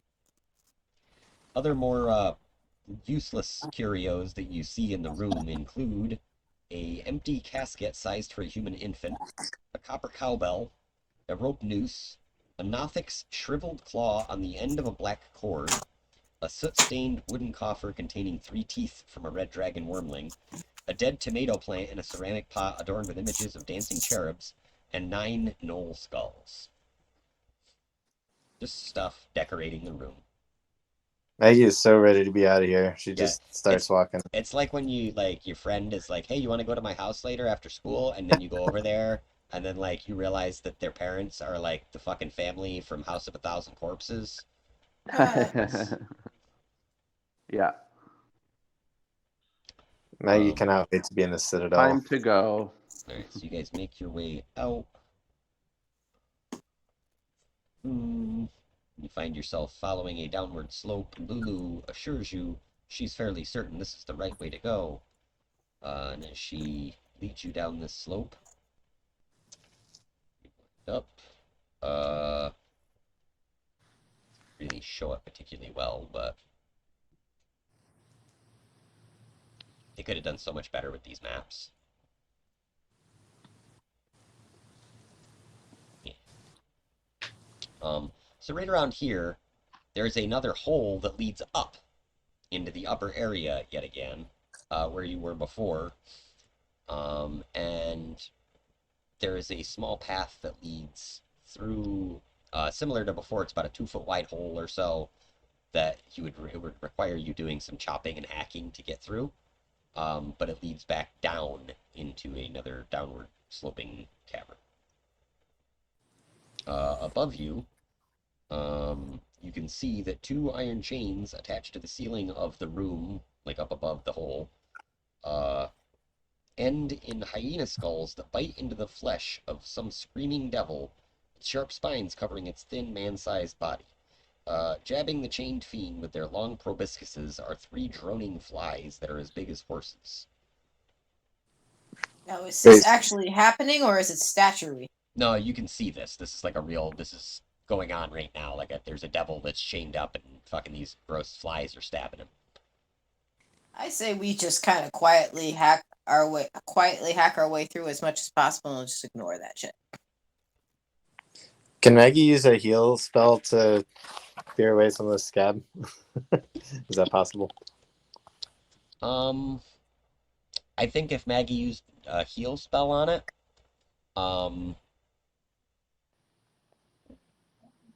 I feel like what would happen is it would just turn in, like, it would heal. You know, like when a scab heals, it doesn't, like, move. It just gets hard and then falls off.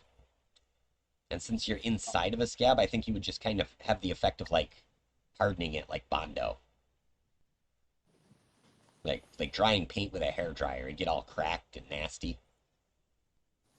I was saying, especially while they're like cutting away the scab. Like to stop the bleeding, yes, I think you could stop the bleeding so that it wasn't like disgusting shit all over the place.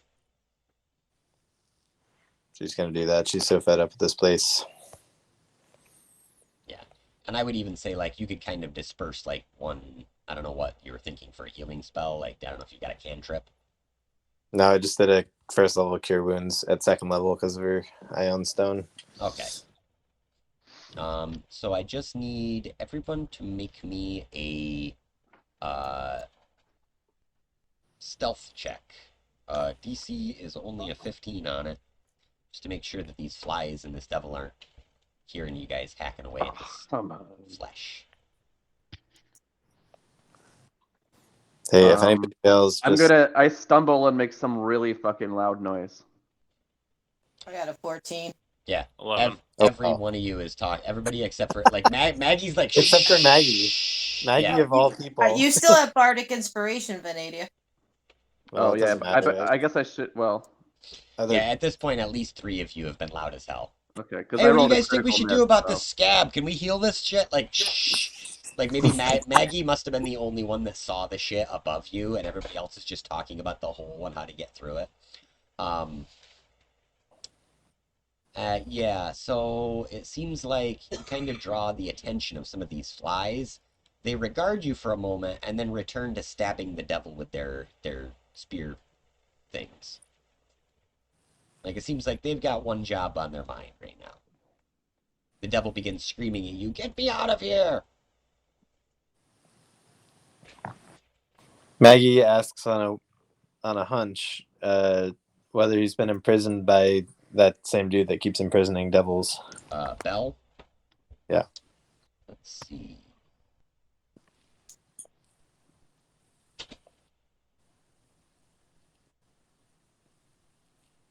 Scan Bell's backstory again. 2 weeks is a long time.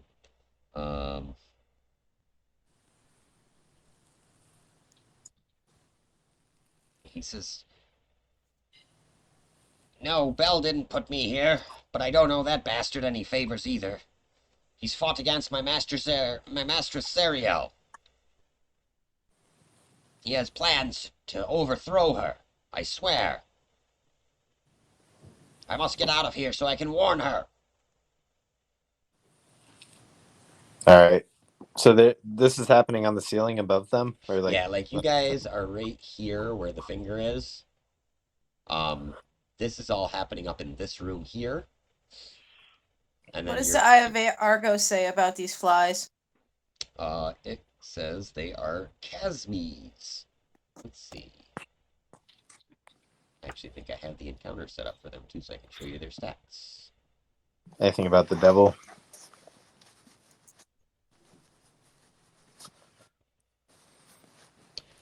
Yes, this is a barbed devil, and it shows that he only has 25 hit points remaining. All right. What are the flies again? Casmedes? Chasmes. S6. Apparently I did not set up one for S6. I don't see anything in the monster guide about this. Oh, I didn't set one up because, that's right. They're not, I don't have the Avernus on D&D Beyond. Find it real quick.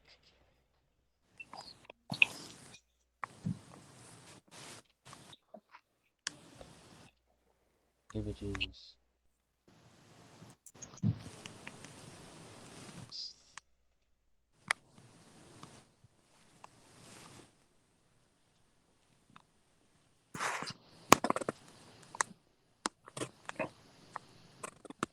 So here's basically what they look like. They look like these guys here. Large crow beak sort of thing. Are they much of a threat? If the Eye of Vagos allows it, I'll look it up. Yeah, that's fine. They're 85 hit points. Oh, where I couldn't find it. CHASME. Yeah, Maggie wants to fuck him up. Maggie's like so sick of demons at this point. I'm with you, Maggie. Let's kill him. Alright. Kill them all and let the scab decide. Tohan's like into the scab. This is how I'm going to model my next castle. Tohan has found a god. They actually included Casmies in this. Nice.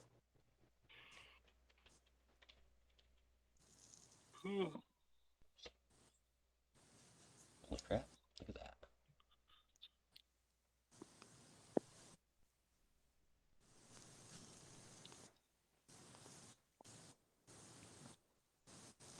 Not quite that big. I'll be right back. Cool. So as you guys begin climbing out through this hole, going up there, these things take advantage of the fact that you are in a lousy tactical position. And as you make your way up and through this hole in the ground, they begin to fly over and attack you.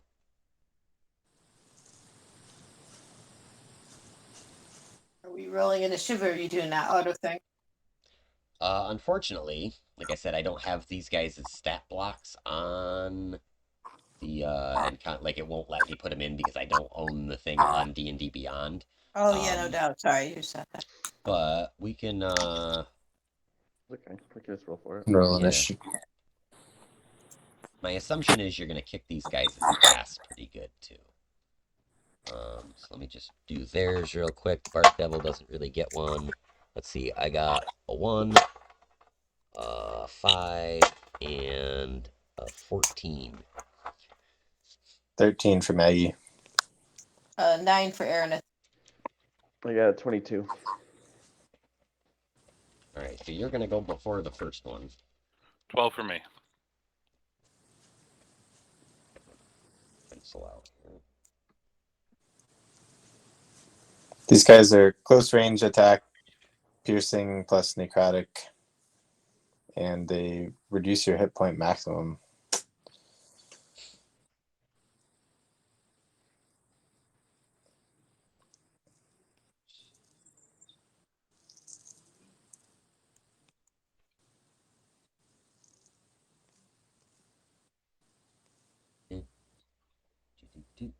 Doop. Get that up.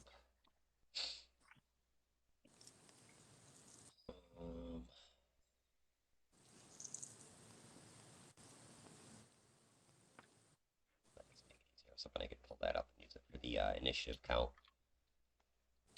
I can't find my pencil. I got all comfortable using that encounter generator. That is handy. Oh, there's no point on my pencil. Alright, give me 1 second, guys. I gotta get something to write with. I'll be back in 1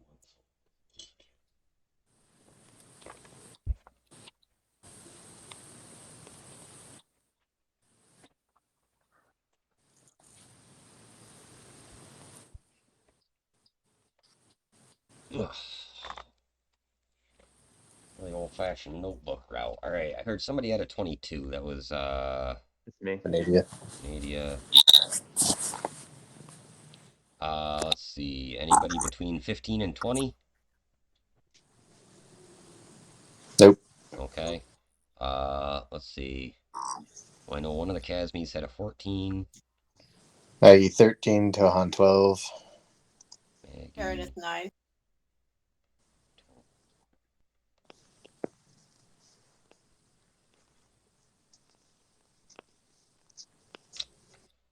the other two Casmies.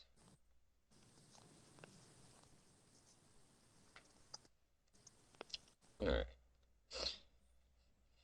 Venedia, go ahead and make your move while I roll for these other fucking group here. Yeah.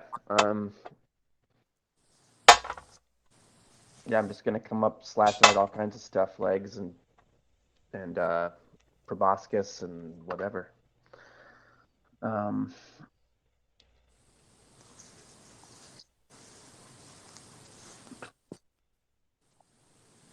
my god. All right, well, does a 17 hit? Back to their stat block real quick. A 17 does hit, yes. Oh, okay. Well, then I got 2 hits and a crit. Alright. Ace. So let me get that crit first.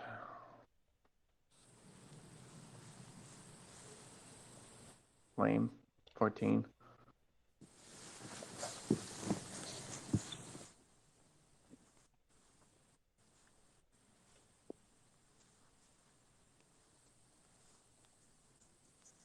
All right, so I got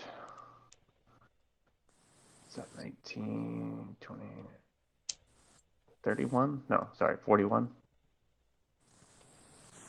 Alright. This guy is sitting just about at bloodied. At 1 hit. Or from the 3 hits, I should say. 43 hit points left. Alright. He is going to... Any movement or anything? No, I guess not. Okay. We'll call this guy Casmi A. I don't know if it's Casmi or Chasmi. I'm assuming it's Casmi. Probably Chasmi. Spelled like chasm. Yeah. Let's see. Go to order. Alright, so Casmi A is the one with the 14 initiative. He takes a swing. Oh, I'm sorry. Patankin also has a chance to go. He's pissed off about getting smacked earlier, I think. So.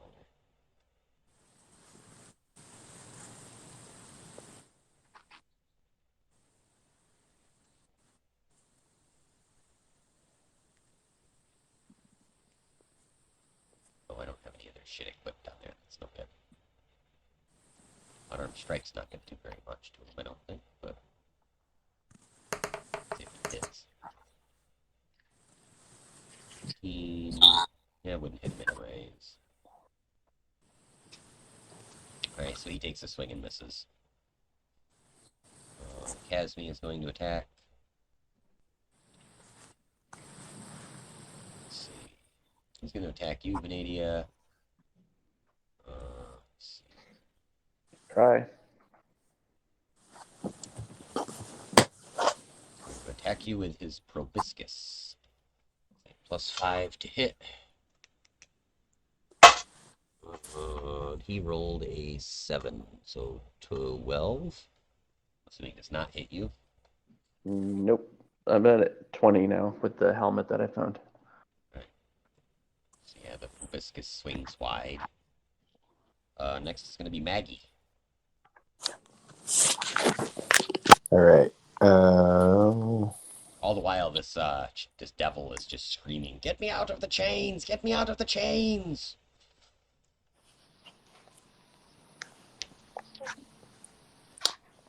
All right. Maggie throws a frying pan their way. Let's see what I got for spell slots.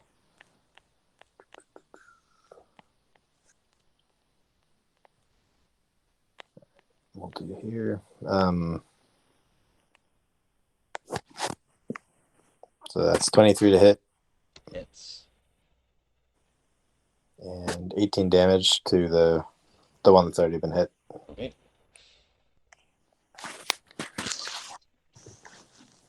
Oh no, math on paper. Oh. Alright, he's down to 25 hit points. All right, and then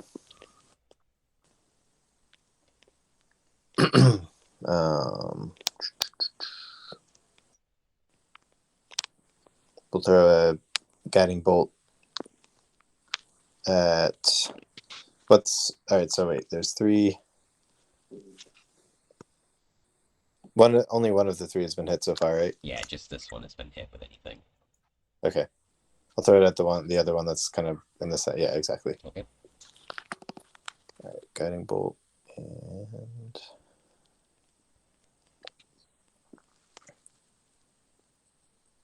Oh, geez. 12 probably doesn't hit, right? 12 does not hit. Nope. Yeah. All right. That's it then. She'll yell to Ariane, maybe free the devil, I guess. That was Meredith yells back. That was my plan. Tohan, you are up next. I'm gonna go to the one that Vanity already attacked. Recklessly Great Weapon Master. Murder Lizard's going on a murder spree. Yeah. 26 to hit. Yep.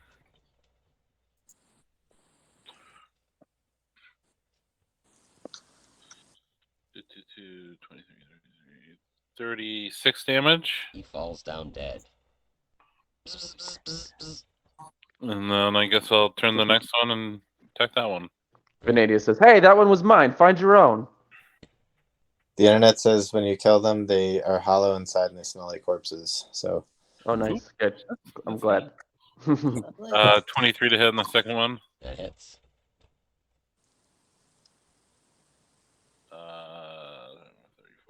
37 damage.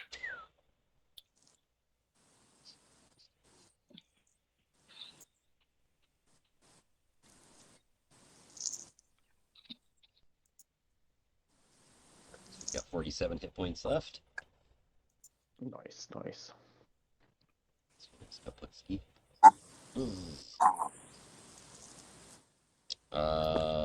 Arianth, it's your turn.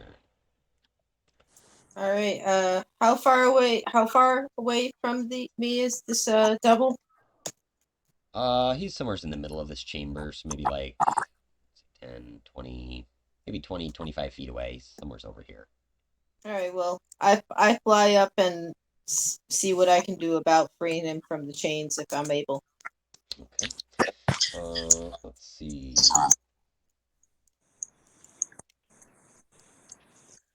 Say about the chains. All right.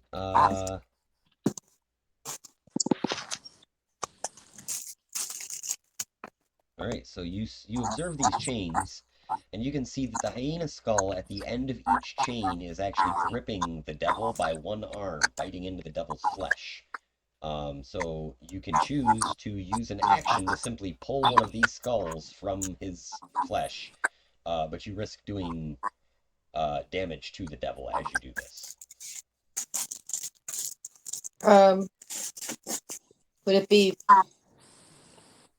You think you might be able to do it with a little more finesse if you can make a DC 15 medicine check. So, wisdom check.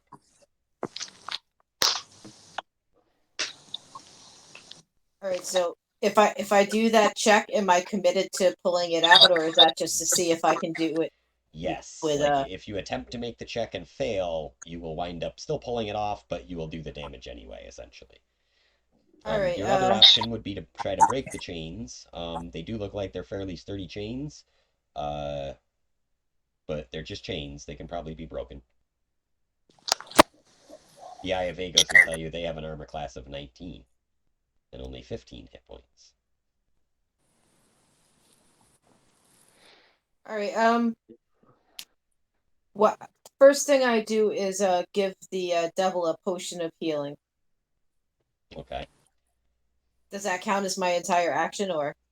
I think that would probably be a bonus action. Normally, like a potion, I would give to you as a free action if it was for yourself. But I think if you're like force feeding it or pouring it into somebody's mouth or something, that's at least a bonus action. All right, so I pour a superior potion of healing into the devil's mouth. Okay, so he gains, what is it? 2d8 plus something? Or what superior is. Let's see. 8d4 plus 8 hit Oh, nice. points.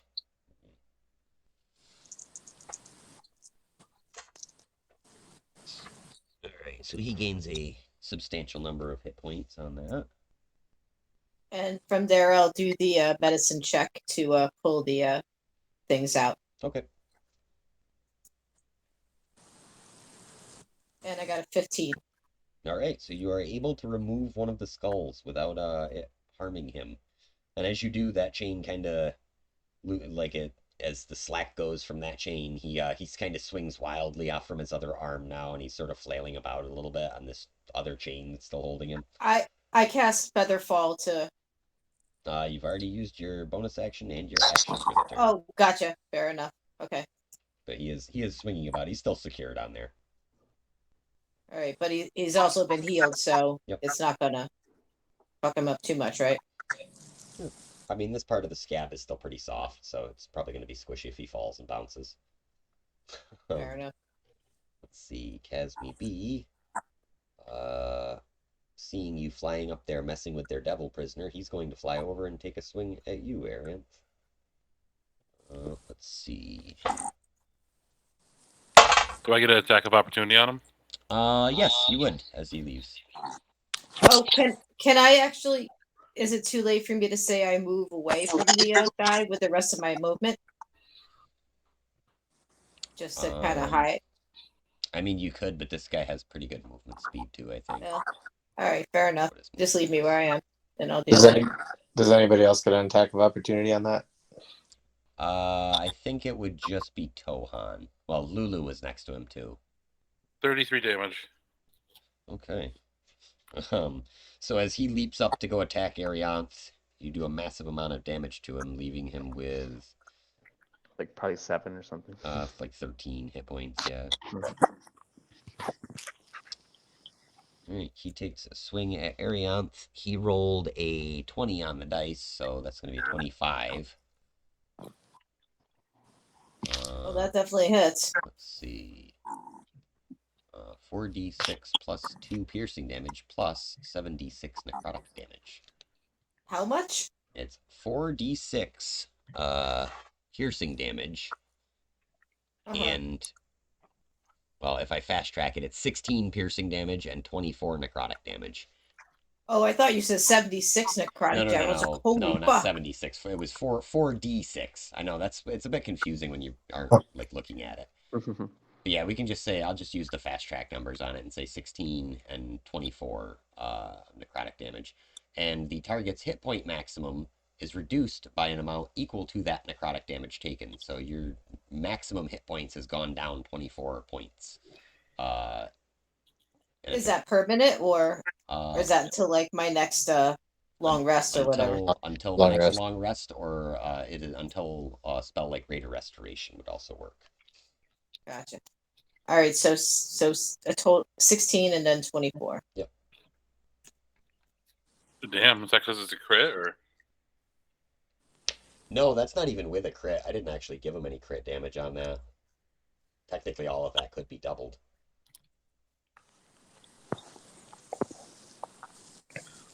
So what is the damage then? These are big mosquitoes. Never Yeah. mind. Sorry.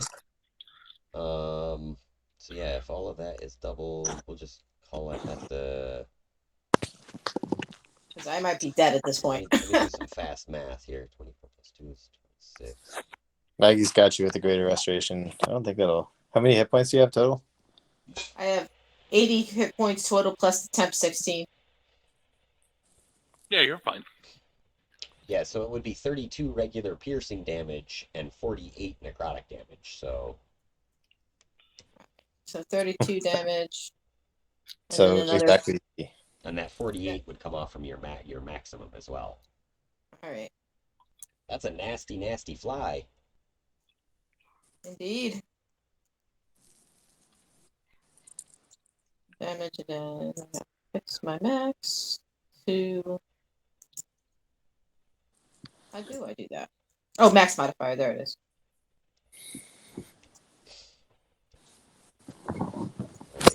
Casmi C is going to turn and attack this rogue. Let's see. 18, which I think hits the rogue. Maybe.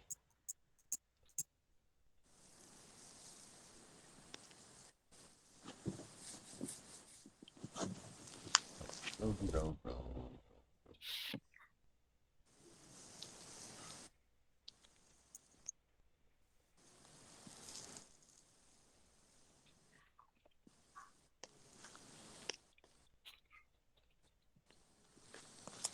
He does not have an armor class of 10. There's no fucking way. It's just because I never equipped all their shit, their starting inventory and shit. That's dumb. I will say that he uses dodge probably on that, anyways. Uncanny dodge. Okay, third Casmi attacks. See, that brings it back up to Venedia. Okay. Gonna run over to that nearest one and start attacking him.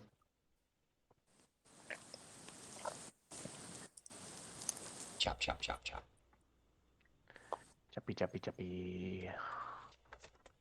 It's crazy how much faster that combat runs using the encounter tracker than not. This makes me understand why people spend the extra money on D&D Beyond. And I'm not just saying that so we get sponsored. But you are saying that so we get sponsored. But if we happen to get sponsored D&D Beyond, that's cool too. We wouldn't hate it. Like, yeah, it's Zach, what's the AC? target AC on these guys is like 15. Okay, cool. I'm chopping. Yeah, 15.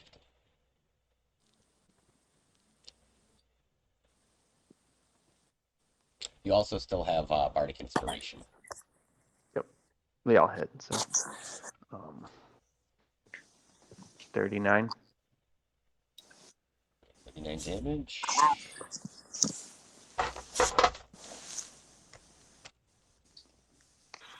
Oop. Okay, so that guy is just about bloodied as well.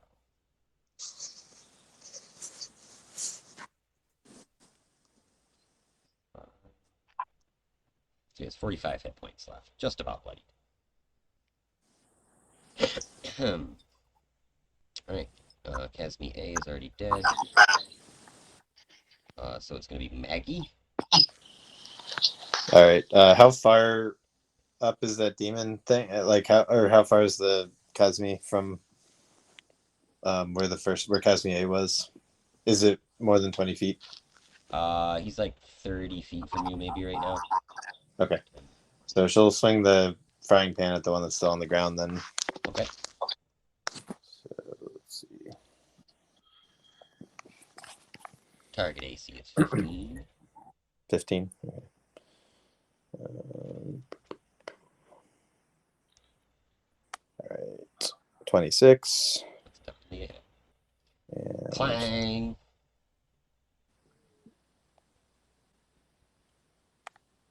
all right, 11 damage. Now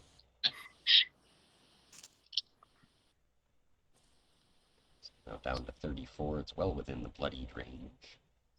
And then she'll throw a guiding bolt at the one on the ceiling. Alright. Pew pew. How many hit points does that one have? It's like 13 left. 13 left, yep. So just hitting it at all will do.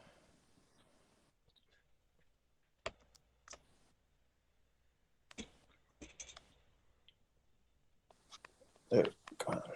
All right. Guiding bolt. Here it is. Oh, nice. Natty 20. See. She's so mad that about everything, but especially the fact that Arianth got hit. So crit 35.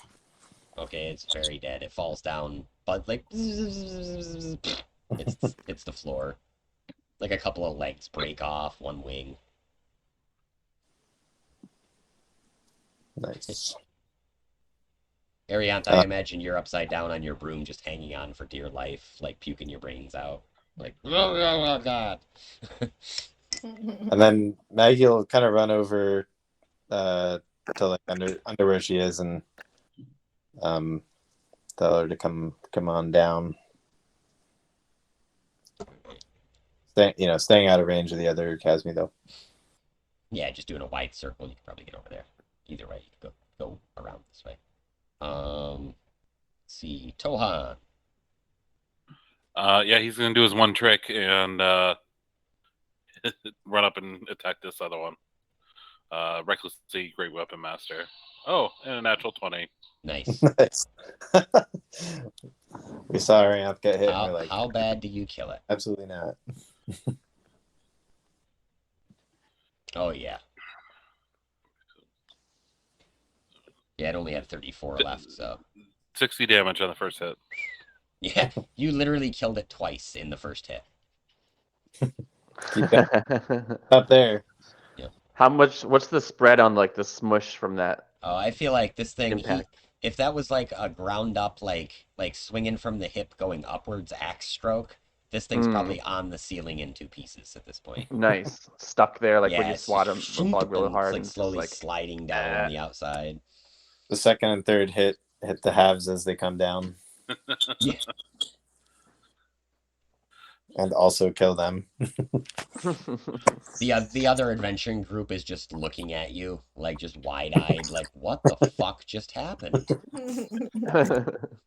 Like we were still in their surprise round.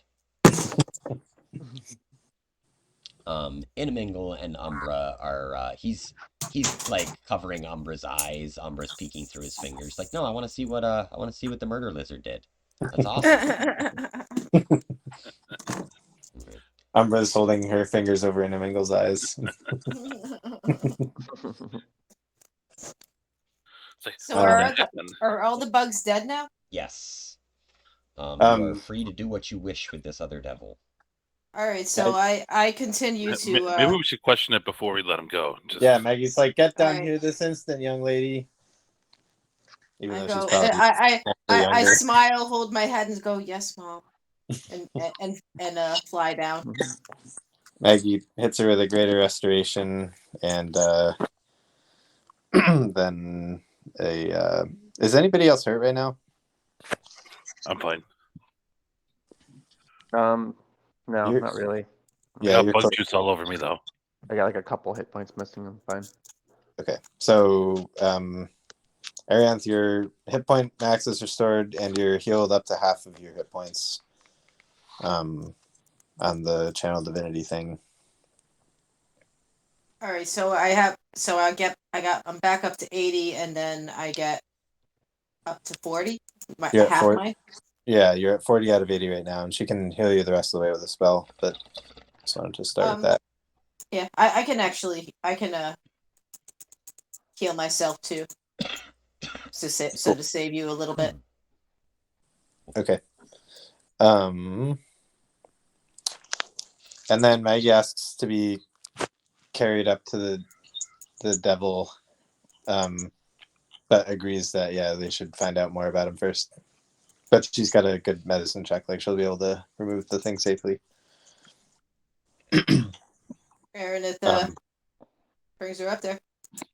Right. The So devil looks at the pair of you flying up, and he's holding on to this gnoll skull, biting into his shoulder, just trying to kind of keep his weight off from it a little bit.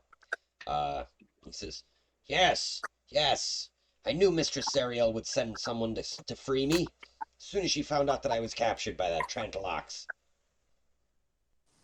who captured you? Trantalox was a demon, a Nalfishnay. It seems he's come here to try to break into the Citadel. What are you doing here? Are you guarding the Citadel? Our master sent me, you fool. Zariel did send you to save me, didn't she? Of course, but why are you at the Citadel? She told me. Hang on, sorry, starting again.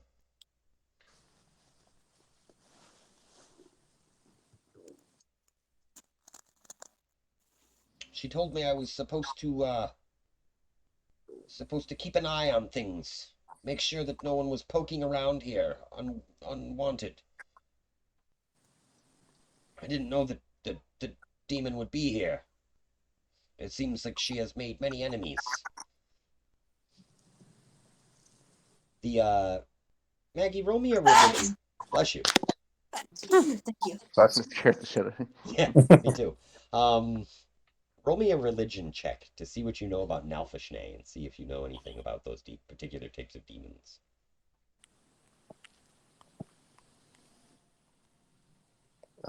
Religion was 22, and then +2, 24. Okay. So you know that the Nalfashnay are stronger types of demons that are often placed in charge of groups of lesser demons.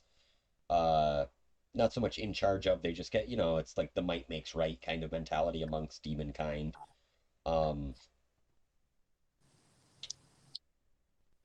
And the Nalfashnay, in particular, in the mythos that you remember, have been known to be servants of Hinogu, who is the demon lord of gnolls, much like Orcus is the demon lord of orcs and goblins and whatnot.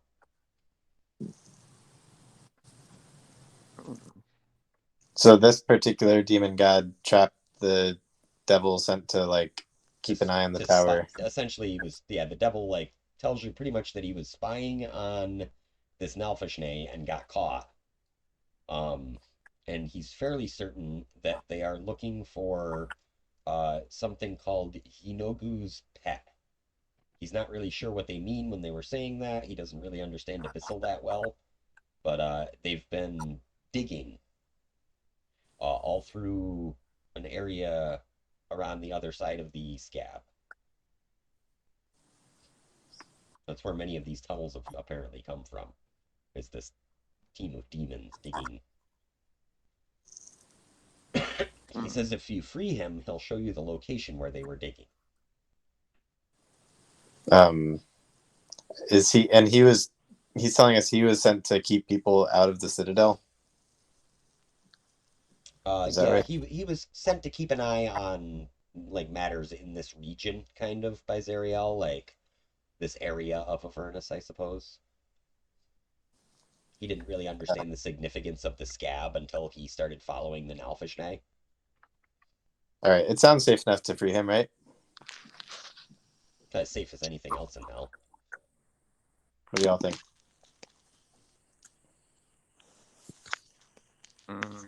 He also tells you his name is Alazub.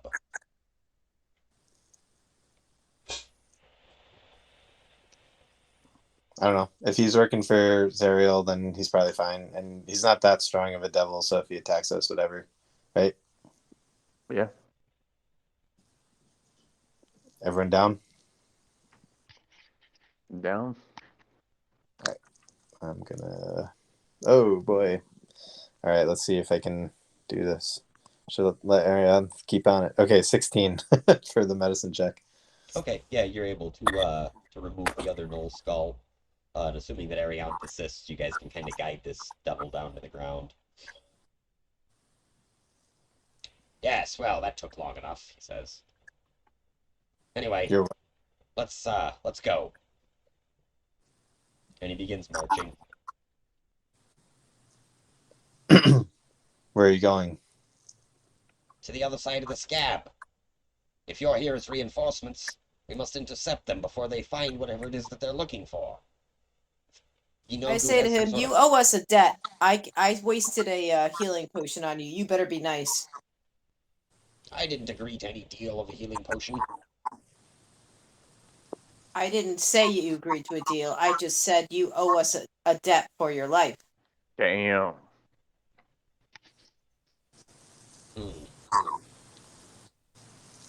You're not from around here, are you? He says. If you were, you would know that there are certain stipulations and rules that occur here in Avernus. The first and foremost of which is that unless a deal is agreed upon in advance, no deal has been made. It's the very basis upon which all of our devil law exists. All right, let's string them back up. What? No, Yep. no! He says and starts to kind of back away. Who are you, really? Who do you work for? You're not servants of Zariel. Pass me the rope. We're here on behalf of Zariel. We're servants to none. But if an ally of Zariel's is an ally of ours.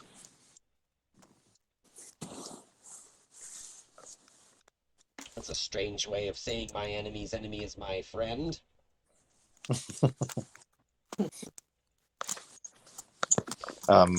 Maggie's like sick enough of these demons that she wants to just follow the devil and like see what they're up to and whether they can mess with it. Right, this devil kind of regards all of you for a moment. So you guys are all gonna like let the devil lead you to where this is going on. That's what Maggie kind of suggests to the group, but she's also down to ignore the devil and go in the Citadel if that's what people want to do.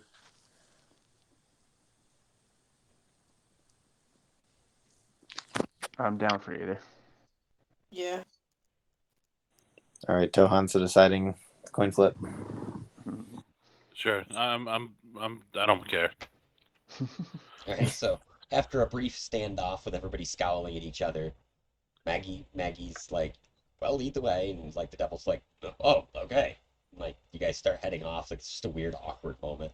And he leads you around what must be like the lower outside ring of this scab, like of the internal tunnels of it. And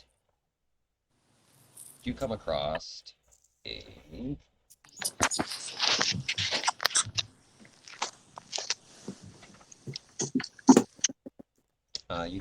another roughly 20-foot wide chamber.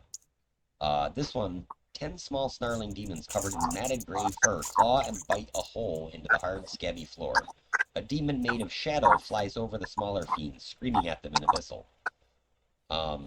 Lulu begins to tug on one of her comrades' kind of lapels, and she says, Krakek Toex nearby. I can tell.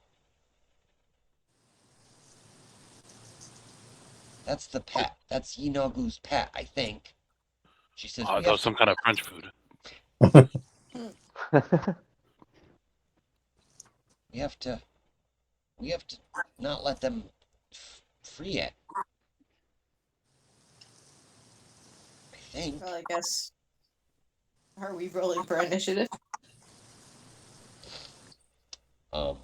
So as you peer into this cavern, and you see these, I'm not gonna try to attempt to move you on the map at this point. Just assume you're in these crazy fucking tunnels, and you're in about a 20-foot wide cavern, so everybody can hit everybody.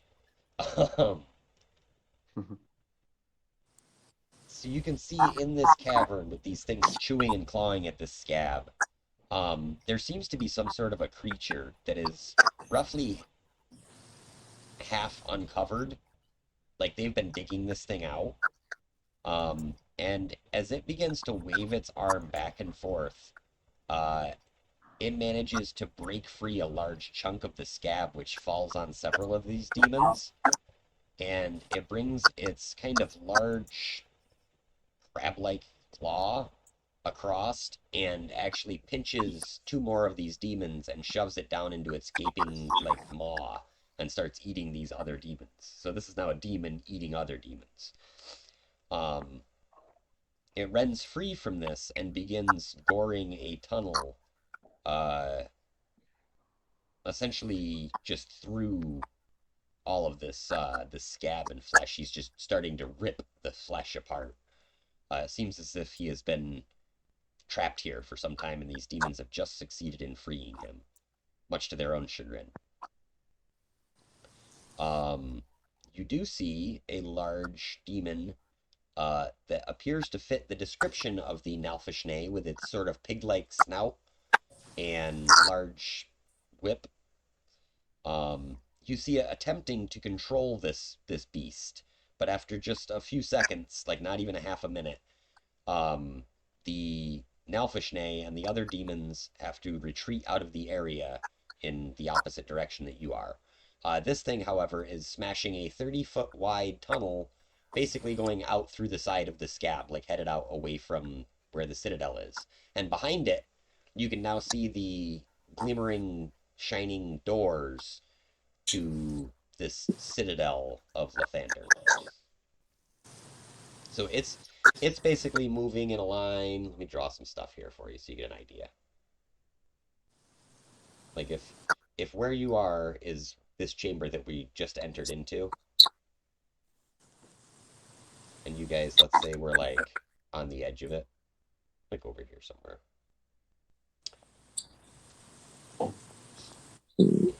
This beast is coming out this way. He's pretty big. So just use this Casmi Mini for now because I don't feel like digging through, just to save a little bit of time so we can at least get you guys inside the citadel. So this thing's pretty big. It's like 20 feet wide, maybe, right? It's tearing a path just out through the side of this thing. And by now, it might even have already made its way out through the side of the scab. But behind it, you can see the doorway of the citadel. You guys are kind of over here. The group, the Nalfishnay and the several demons that survived are over on this side of these tunnels. And the doorway is right here. Lulu begins urging you to make your way into the citadel. And she asks who has the key. I think Maggie probably grabbed it. Yeah, and if you take it out now, you would see that it is in fact kind of giving off a little faint glow. Like, you know, it's like when you go through your inventory in the video game and you're looking and you're like, wait a minute, why has that got a little special exclamation mark next to it? Cool. So can they get to the door without being seen? That is a question, isn't it? If everybody wants to make me a stealth check, I will check it against this Protoic's perception. Can we just wait long enough that it's gone? Gonna need the check either way. 17. 14. 14. 16. Yeah, that's more like it. 3. That's the Maggie stealth I know. I guess I could re-roll it. I do have an inspiration, but I don't know. Did everybody else get good enough? I don't know. What's good enough? Let's see. Are we counting the other party too?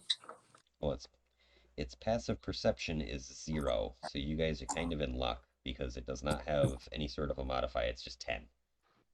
Like it's an even 10, so that's the DC. So anything over a 10. So basically, it'll notice Maggie if you don't use a reroll or anything for sure. I think everybody else passed, right? If I re-roll on disadvantage, does that mean I roll 2 more or 1 more? Or like, am I doing it all over? You know what I mean? Like if I use inspiration for that. Let's see. If you're using inspiration, it gives you advantage on a roll, so technically it cancels out Oh, okay. the lower. Right, so I guess it just would have been whatever you rolled first. Yeah, I just rolled a. Okay, well, I just rolled 2 more to see what happened. One was 12, the other was a nat 1. So, let's go with the first one if we're canceling it out. All right, so this thing it Plus turns. guidance, so 15 total.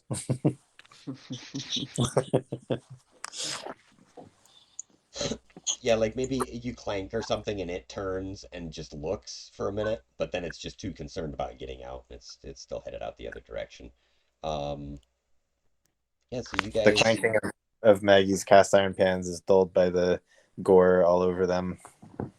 Yeah. So that thing is gone. You guys are able to make your way into the citadel itself. While we're doing this, I quietly start using predigitation to help clean everybody up. Damn, thanks.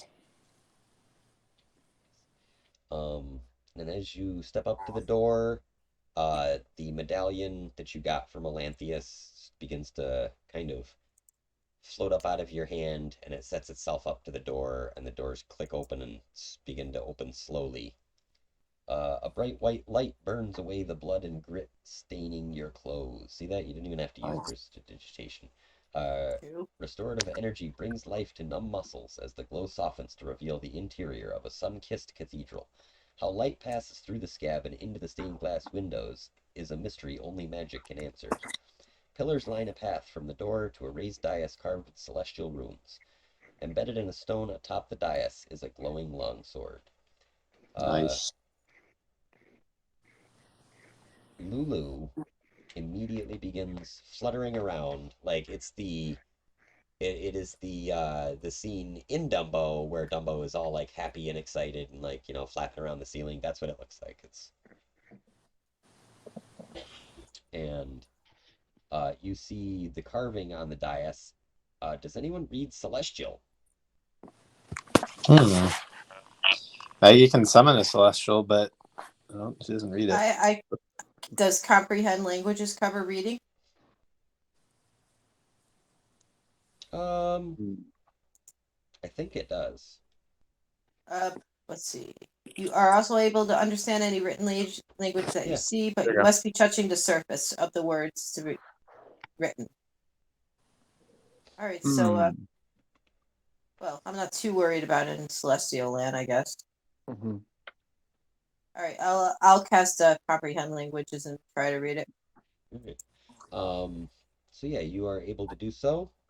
It says the hero who becomes one with this blade exists no longer.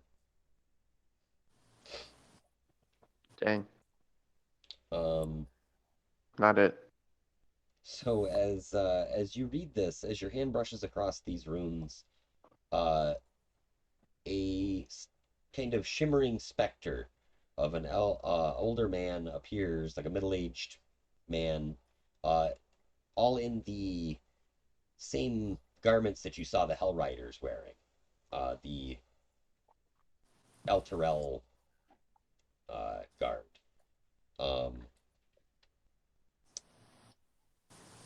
He is wearing plate armor and bears a thin scar on his cheek. As he points towards Lulu, her eyes begin to turn pure white. A whisper fills your ears, and she says, I remember. A wave of radiant energy erupts from Lulu's body, and in that blinding flash, the ghostly warrior, the Hollyphant, and the bleeding citadel all disappear. The solace of the cathedral is replaced by havoc, screams of panic, and acrid smoke. You stand at the edge of a small town of burning cottages, fields, and trees. A broken sign on the ground reveals the settlement's name, Edel Glen. Shrieking townsfolk run from cackling, snarling demons and gnolls. And again, this is like supposed to be this cool, like, you play through Lulu's memory. To me, I don't know. Seems. But essentially, you view this memory as kind of what happens. It is a pitched battle between Zariel and the demon lord Yinogu.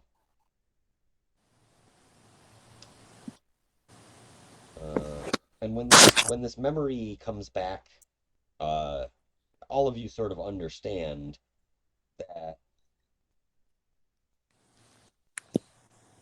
Zariel at one point was a great celestial leader. She was not always a demon lord or demon general or devil general. When the memory sort of fades away, you stand before the dais, atop which glows the sword of Zariel. But also before you are Lulu and the ghostly warrior, General Yael. This is the same general that Elanthius had written about in his journal as being a good man, as opposed to Haruman, who was a dickhead. The Hollyphant Lulu is the first to speak. She says, I remember everything now. Hiddleglen was the last straw. We followed Zariel to Avernus, but the evil there proved to be too much for us. Asmodeus appeared and promised Zariel infernal legions to end the blood war, but she had to give the Lord of the Nine Hells her fealty. She accepted and became an archdevil, but not before Yael and I took her sword, hoping it could redeem Zariel someday. I gave up my magic and memories, and Yael gave her life to construct this place to protect the sword. Yael's ghost says, "You have faced many trials to claim the sword of Zariel. I'm sorry to say, you face one more.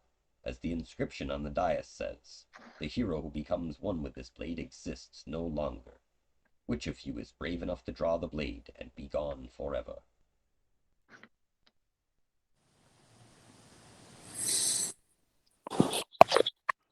I I start look at looking the other at crew the. that's with us, like, huh?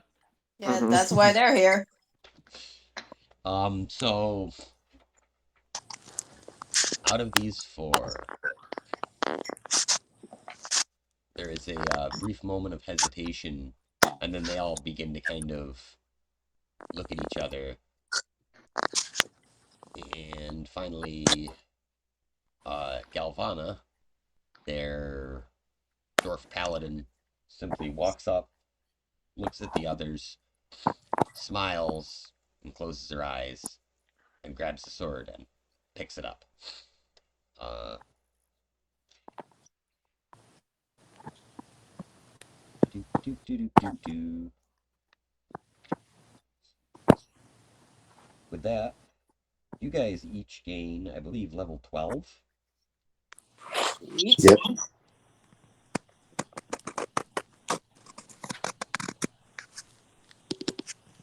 I'm going to have to reread the description because I forgot what it does. Yael's ghost bids you good luck and fades away. And all around you, you can hear what sounds to be almost like an earthquake going on. And more light begins streaming into the cathedral. And you're fairly certain that the scab that has surrounded this place is now beginning to crumble and fall away. You can, in the distance, kind of hear faint screams outside as the Croak wreaks havoc in the local area on any demon and any devils it can find.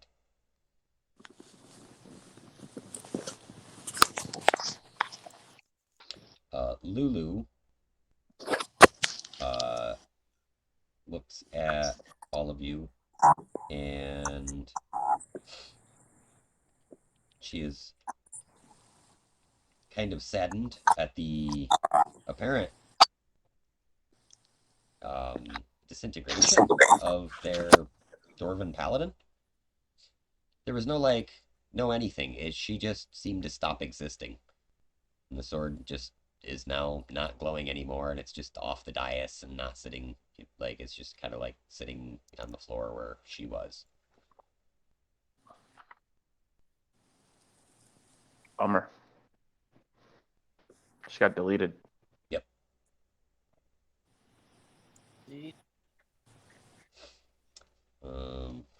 Yeah, but she encourages you to use the sword to redeem Zariel, and she's talking to like the whole group now, obviously. Let me go double check what the sword of Zariel Safe to does. touch it now? Well, that's what I'm looking up. This is where my notes failed me.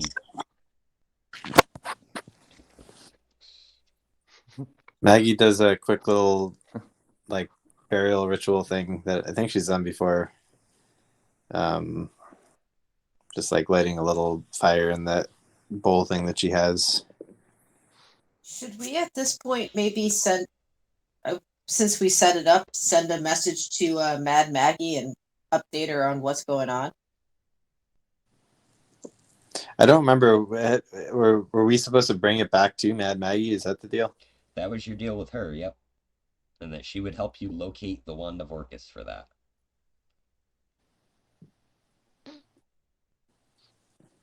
Can I hold it in the meantime?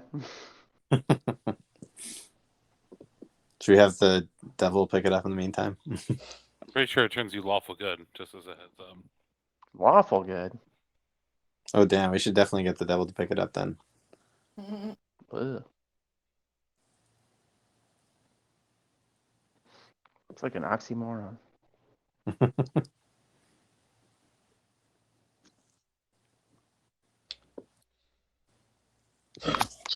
Should I get a feat or just the ability score increases?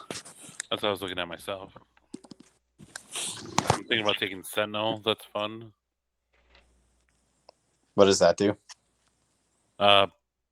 Basically, it doesn't let things run away.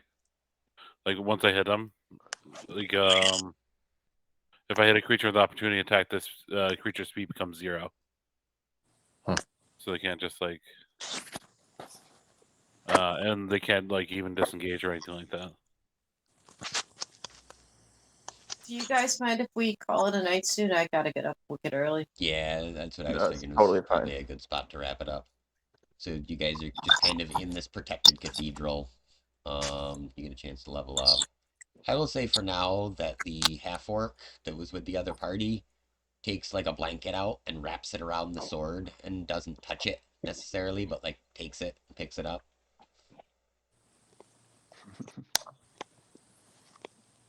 I don't remember which old frickin' sword and sorcery type movie it was where there was a sword that they did that. Like the sword itself would like kill a person if they weren't worthy to wield it or something. Mm. Yeah, Maggie will do her little pay honor with the fire in her bowl, and then I don't know, cook some food over it. Everybody eats if they want. Nobody's forced to eat in the Church of Maggie. For sure. Can we assume that maybe the radiant energy of the place kind of helps slow the decay of our food? Oh yeah, That could be. There might that's even true. be there might even be stores of like blessed rations in here somewheres or something. I'm sure you guys could find something to eat at this point still. Tohan's back, so he's probably got all the jerky and stuff like that, like the alligator jerky and Oh yeah, that's right. He wasn't around for it to go bad. Yep. Sweet. Yeah. Plus, I bought rations too. So yeah, like you disappeared and then everybody was like, oh, there's no food. Nice. I picked up Indomitable, so I can re-roll a saving throw once per long rest now. Sweet. Yeah, and I think that for future reference, my plot device for anybody that's missing, if we're only down one person and we still all want to play, is gonna be the Hell Wasps because that works really good.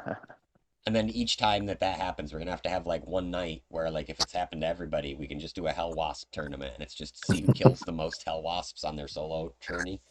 Nice. Because basically that map, I looked at it, and it's literally what you think it would be. It's big open rooms with wasps. Like that's kind of mean. Plus, there's honey. There's like hell wasp honey, and you get stuck in it and shit. It's not. It doesn't seem pleasant. That's something I should have actually done on Tohan. Was I should have said you were covered in honey as well. I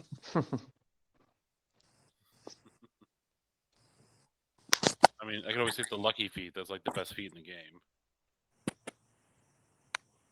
That's the reroll one, right? Like you get to Yeah. reroll a. You can re-roll. Up to 3 times per long rest. You can re-roll any roll you want, basically. And then also you can make like another, like say someone attacks you and they get a natural 20, you can make them re-roll. Yeah, that's fucking baller. Pretty soon you guys are gonna be fighting multiple Tarrasques, which isn't even a thing. There's only one Tarrasque in the entire D&D universe at all times. That's just the rule. But a wizard cloned it, and we have to fix this. You guys are problem. gonna have to fight like 3 of them. I'm not gonna have anything to throw at you pretty soon. Where they get baby trash from if there's only one. Yeah, I don't. There's actual lore to this shit, like the Tarrasque, where I think that it's sort of like a phoenix type thing, where like the next egg can only hatch after the Tarrasque dies, which can't really happen because it's a fucking Tarrasque. So, and apparently even on like different planes of existence, or maybe it's on each plane of existence, there can only be one Tarrasque. I think maybe was how it is. They're also, I think, hermaphrodites technically. They're like tremors, like graboids.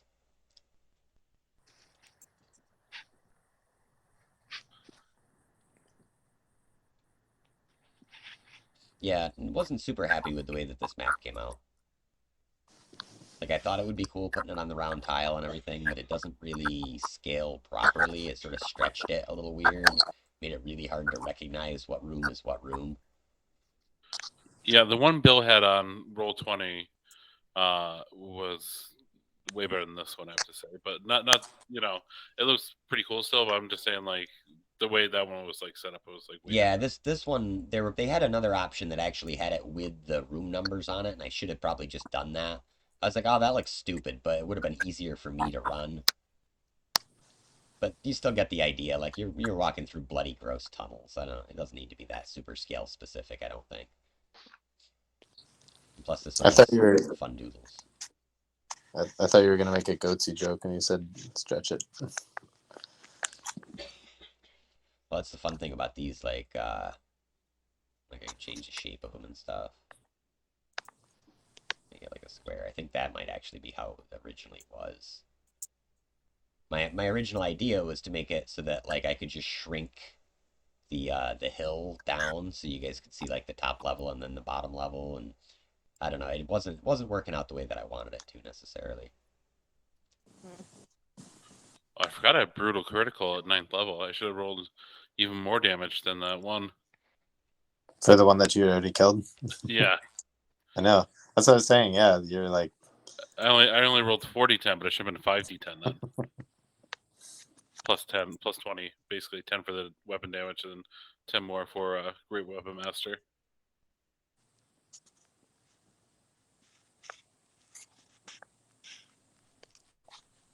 Is there a good feat that also gives +1 to charisma? I hate having odd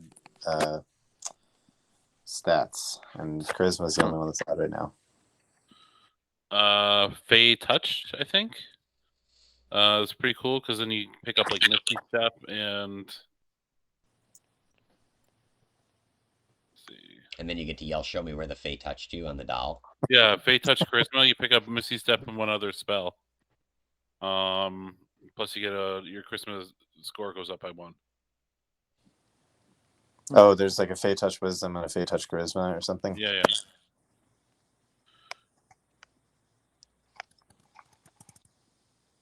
What is Misty Step? It's like a Almost like a teleportation. Yeah. Disengage.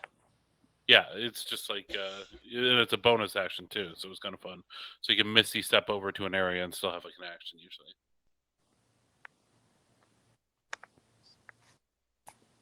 So but you can do like, you can pick up Identify, you can pick up Sleep, Tech Magic, Tech Good and Evil, Command, Charm Person, Blessed. I found these things which I thought were kind of interesting too. These drama cards, they're called. I'm not entirely sure if there's like specific rules on how they work, but they seem to be like something you can kind of add in.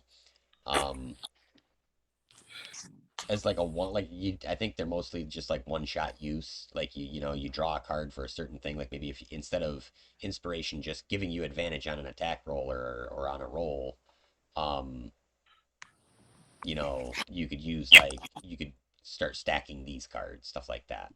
There was other ones that I was looking to use, but I can't fucking remember how to make the decks, like the card decks in Tabletop Simulator. There's like a separate program for making like a deck ahead of time that makes it way easier and faster to do.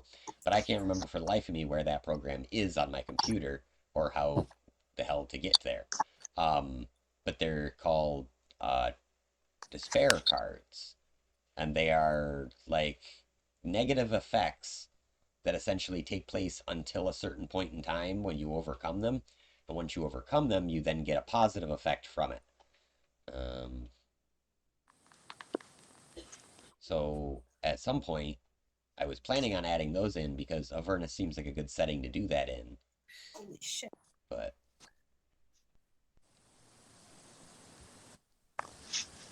some of these are kind of neat though. Oh my god, that's an awesome spell. Which spell's that? Level 6, Tasha's Otherworldly Guise. What does it do? It's for one thing, I cast it as a bonus action. It gives me the choice of either choosing lower planes or upper planes magic. If I choose lower planes, I'm immune to fire and poison damage, or radiant and necrotic if I choose upper. I'm also immune to poison condition or charmed condition, depending on upper or lower. I get spectral wings, and I get a Whoa. +2 bonus to my AC. All my weapon attacks are magical, Nice. and I can use my spellcasting ability modifier instead of strength or dexterity for attack and damage rolls. That was which Bro. what was the name of this spell, Jen? Tasha's Otherworldly Guise. It's a level 6 spell.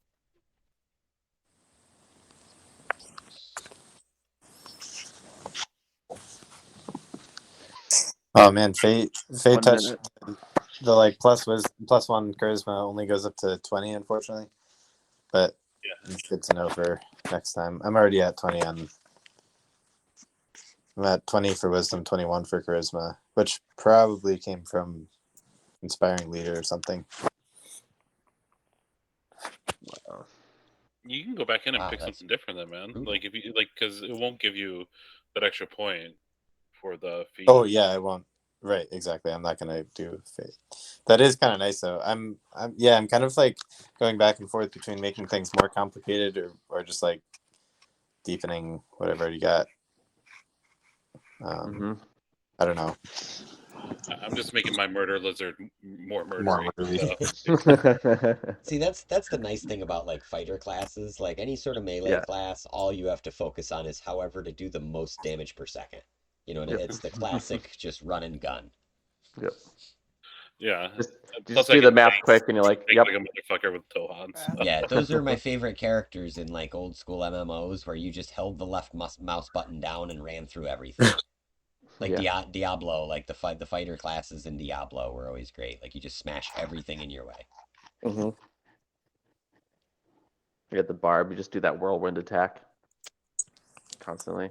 Yeah, I think my next class. So I don't know if we're gonna start a new campaign at any time, but I think I'm gonna do the cleric next time. Like, because I built one for Avernus originally when Bill asked me to play that, and um, Dan's daughter was gonna play with us. And she played one session, so I ended up playing a bard, and then she left, and then we ended up just not having a cleric again. Ugh. Yeah, Ah. that's a bad choice in Avernus to not have any sort of cleric. Well, I mean, we had like a vengeance paladin. Yeah, so- actually, I showed up for a while. I was a cleric in that for a little You were a while. cleric too, and then But it you was like the same thing happened where I'm like, and then I got a new job, and I'm like, there's no fucking way I can play It's D&D like 3 days a week. like drummers and bands or something, right? Yeah, like it's one drummer for like 6 different bands. It's the Yeah. same thing with a cleric. Like you got one guy that plays the cleric, and he plays in like Every five gig you five show up, you different have a big different games. drummer. Yeah, but I built a really cool cleric character that I was excited to play, and it was like a fire cleric basically, and it, like just as like a cantrip could do crazy fire damage. So Well, that's like what Jay in the other campaign was saying was next time it's just oops all clerics. Just might everybody be. just plays clerics. because they're doing the same thing in Strahd because we don't have any clerics. So. That would actually, you know what? That could be an interesting like concept if you could build like a homebrew world that was very like if you just eliminated all the other classes and made everybody in the game that was like any sort of a human some kind of a cleric. Because it narrows the scope of the game. And you could do that with any class, really. Like you could say like, "Oh, okay, this time you're out in the woods and everybody's a fucking ranger." You know, like but it makes it easier to keep track of everything, I guess, if there's some overlap for everybody's characters.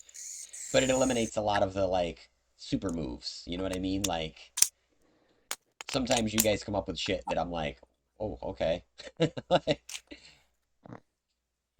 like you like if Arianth like levitates fucking Tohan over to like kill a bunch of shit that's up high, stuff like that. Like it's feasible and it makes sense. So it's like, yeah, okay, that's what you guys do. But I'm like, as a human being, I'm like, I have no clue what the fuck to respond to that with. I don't. All right, guys, I'm gonna say goodnight and All right. Yeah, Have a good I'm one, out of Jen. here too. Good night, all. All right, good night, guys. Yep. Thanks, Zach. Yeah, I'll see everybody next Oh. week, hopefully. See everybody next week.